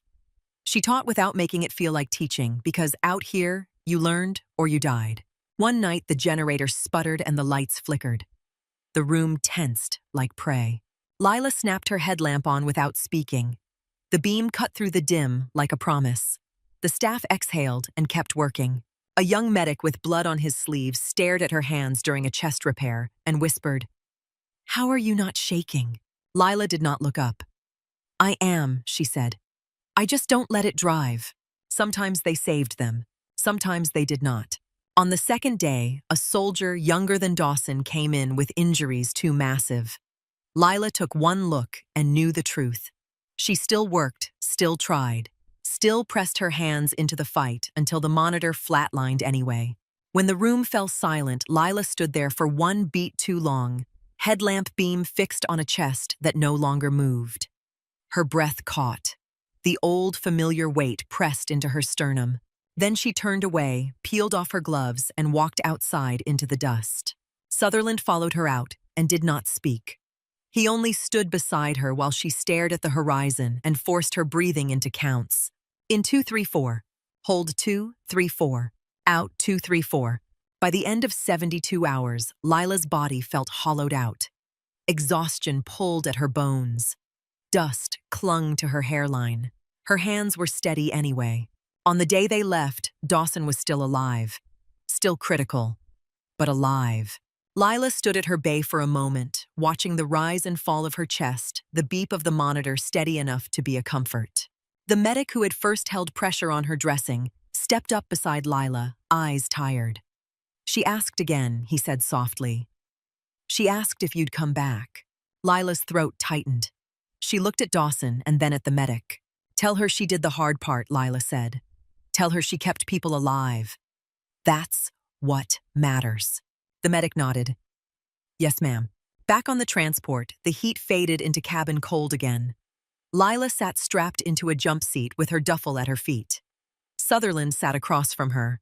When they touched down back in the United States and the helicopter carried them towards St. Louis, the city lights below looked different, softer, almost unreal, like a film set.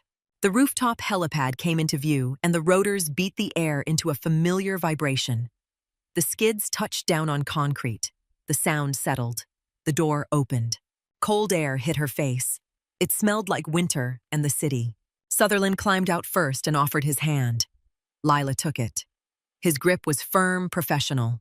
"Thank you, Captain," he said. Lila met his eyes. "Thank you, sir." She shifted her duffel strap on her shoulder and stepped toward the rooftop access door. Halfway there, she stopped and turned back. "Sir," she said. Sutherland looked at her. "I'm not coming back," Lila said. "Not to active duty." Sutherland nodded as if he had already known. "I know." He held her gaze. "If you ever change your mind, the doors are open."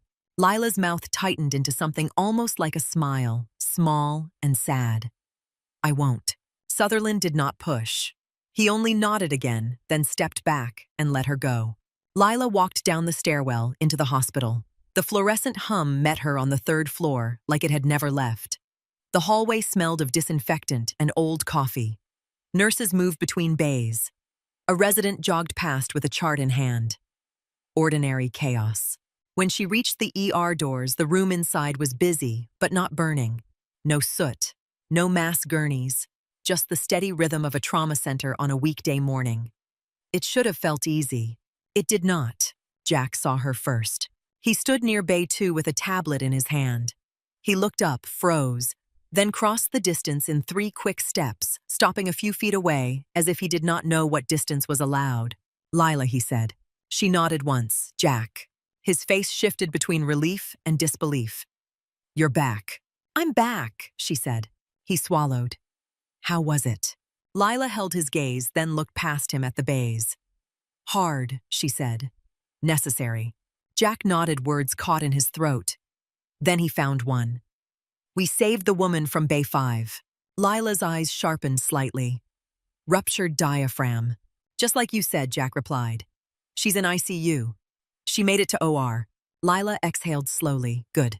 They stood for a moment with the ER noise moving around them like water. Somewhere a patient groaned. Somewhere a monitor beeped.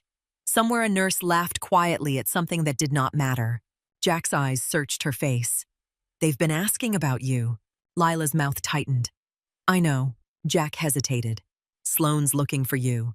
Lila nodded. "I know." Grant Harlan stepped out of an elevator at the end of the hall. He stopped when he saw Lila. For a moment, he simply stared.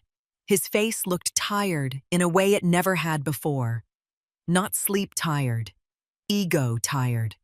Then he stepped aside and held the elevator door open, eyes on the floor. "Dr. Morgan," he said quietly. It was the first time he had said doctor, like it meant something. Lila met his gaze for a brief moment. "Dr. Harlan." She stepped into the elevator. Jack followed at a distance that said he wanted to and did not want to. The doors closed. Grant remained in the hallway, staring at the metal as it sealed shut. On the 4th floor, Lila walked to Sloane's office. The corridor outside it was quiet. She stood at the door for a beat, breathing once, then lifted her hand and knocked. "Come in," Sloane called. Lila opened the door. Sloane stood near the window, with her arms crossed looking out at the city. She turned when Lila entered. The air between them felt heavy, loaded with every order, every assumption, every moment of control. "Dr. Morgan," Sloane said. "Dr. Sloane," Lila replied. They stood in silence. Sloane's jaw tightened once, then released like she was making a decision. "I owe you an apology," Sloane said. Lila did not respond. She waited. Sloane's voice stayed controlled, but there was strain in it. "I didn't see you. I didn't ask. I made assumptions based on nothing but my own arrogance. I was wrong." Lila held her gaze, face calm. "Apology accepted." Sloane exhaled once, as if the words cost her. She walked to her desk, picked up a folder, and held it out. "This is a formal recommendation for the Advanced Trauma Surgery Fellowship," Sloane said. "It starts in 6 weeks. If you want it, it's yours." Lila took the folder. The paper felt heavier than it should have. She opened it and scanned the letter. Sloane's signature. The Chief of Surgery's counter-signature. A clean path offered in black ink. Lila closed the folder. "Thank you," she said. Sloane's eyes stayed on her. "I also filed to have your duties reassigned. No more inventory. No more paperwork runs. Full surgical privileges within the resident's scope. Immediate." Lila's gaze held steady. "What changed?" Sloane's mouth tightened. "The fact that you exist." Lila nodded once. "Good." Sloane extended her hand across the desk. The gesture looked unnatural on her, like a tool she did not use often. Lila stared at it for a beat, then shook it. Sloane's grip was firm, cold, professional. A truce more than warmth. "Welcome to the team," Sloane said. Lila released her hand. "I've been here."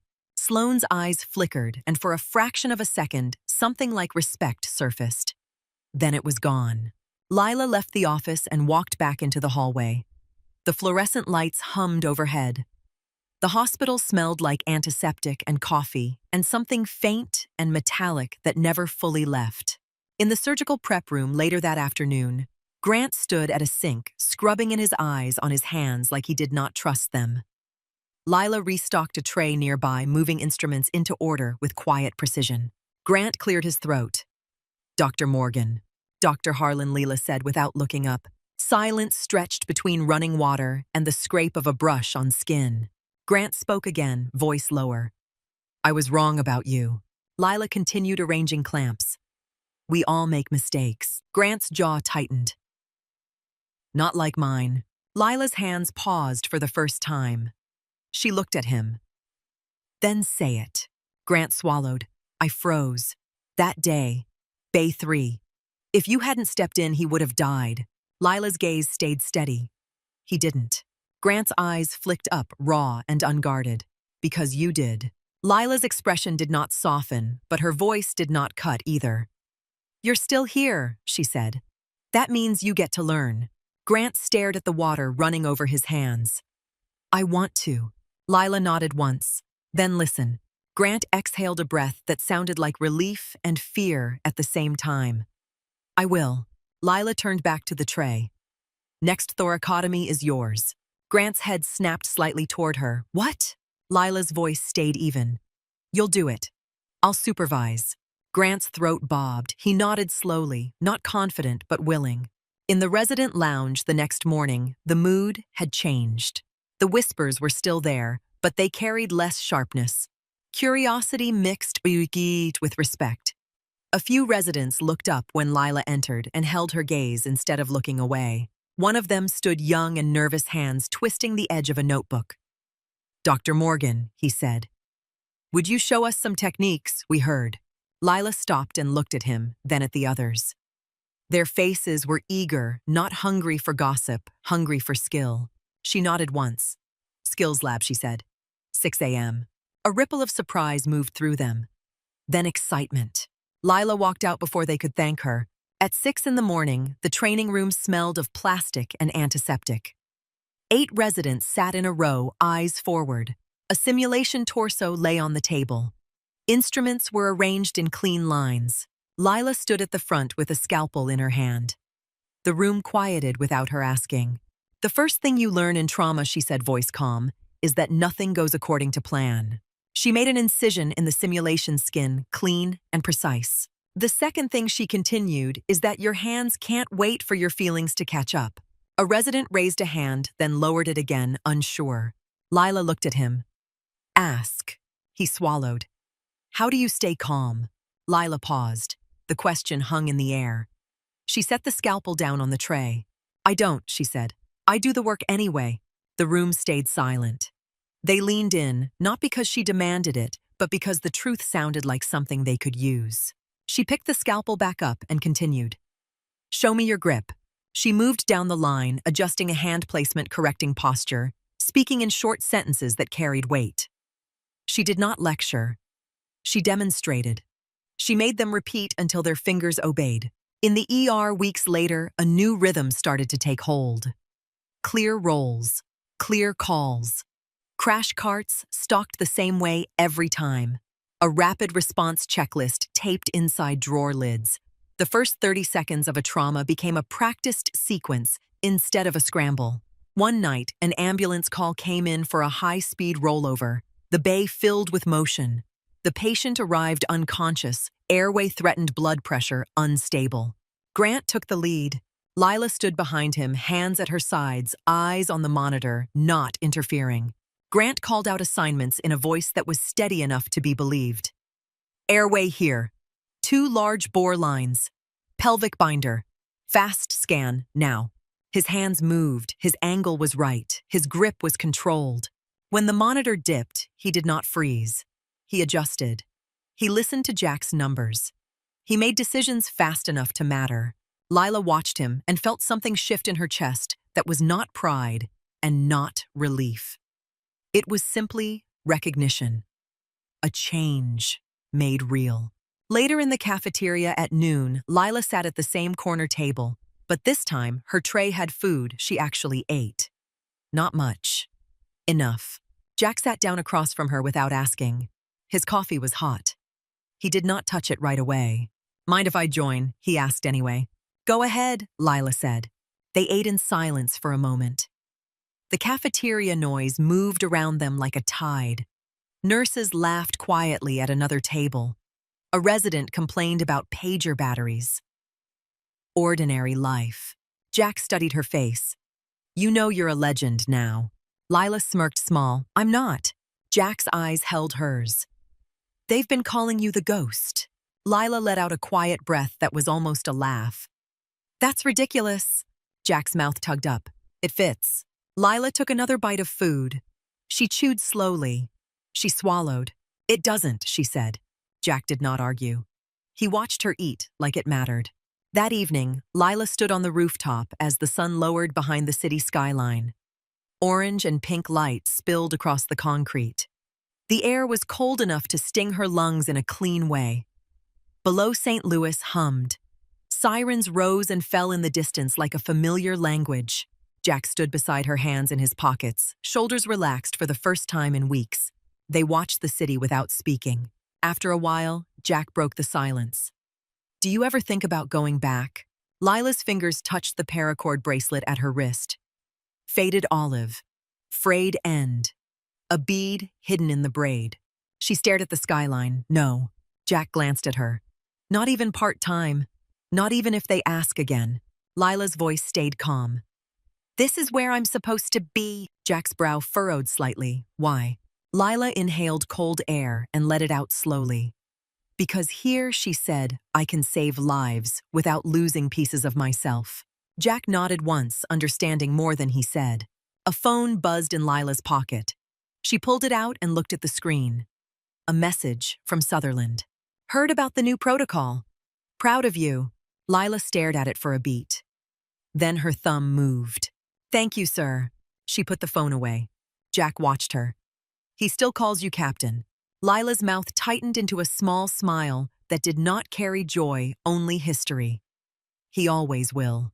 They stood in silence again until the sun slipped lower and the city lights began to flicker on, one by one, faint stars against winter dusk.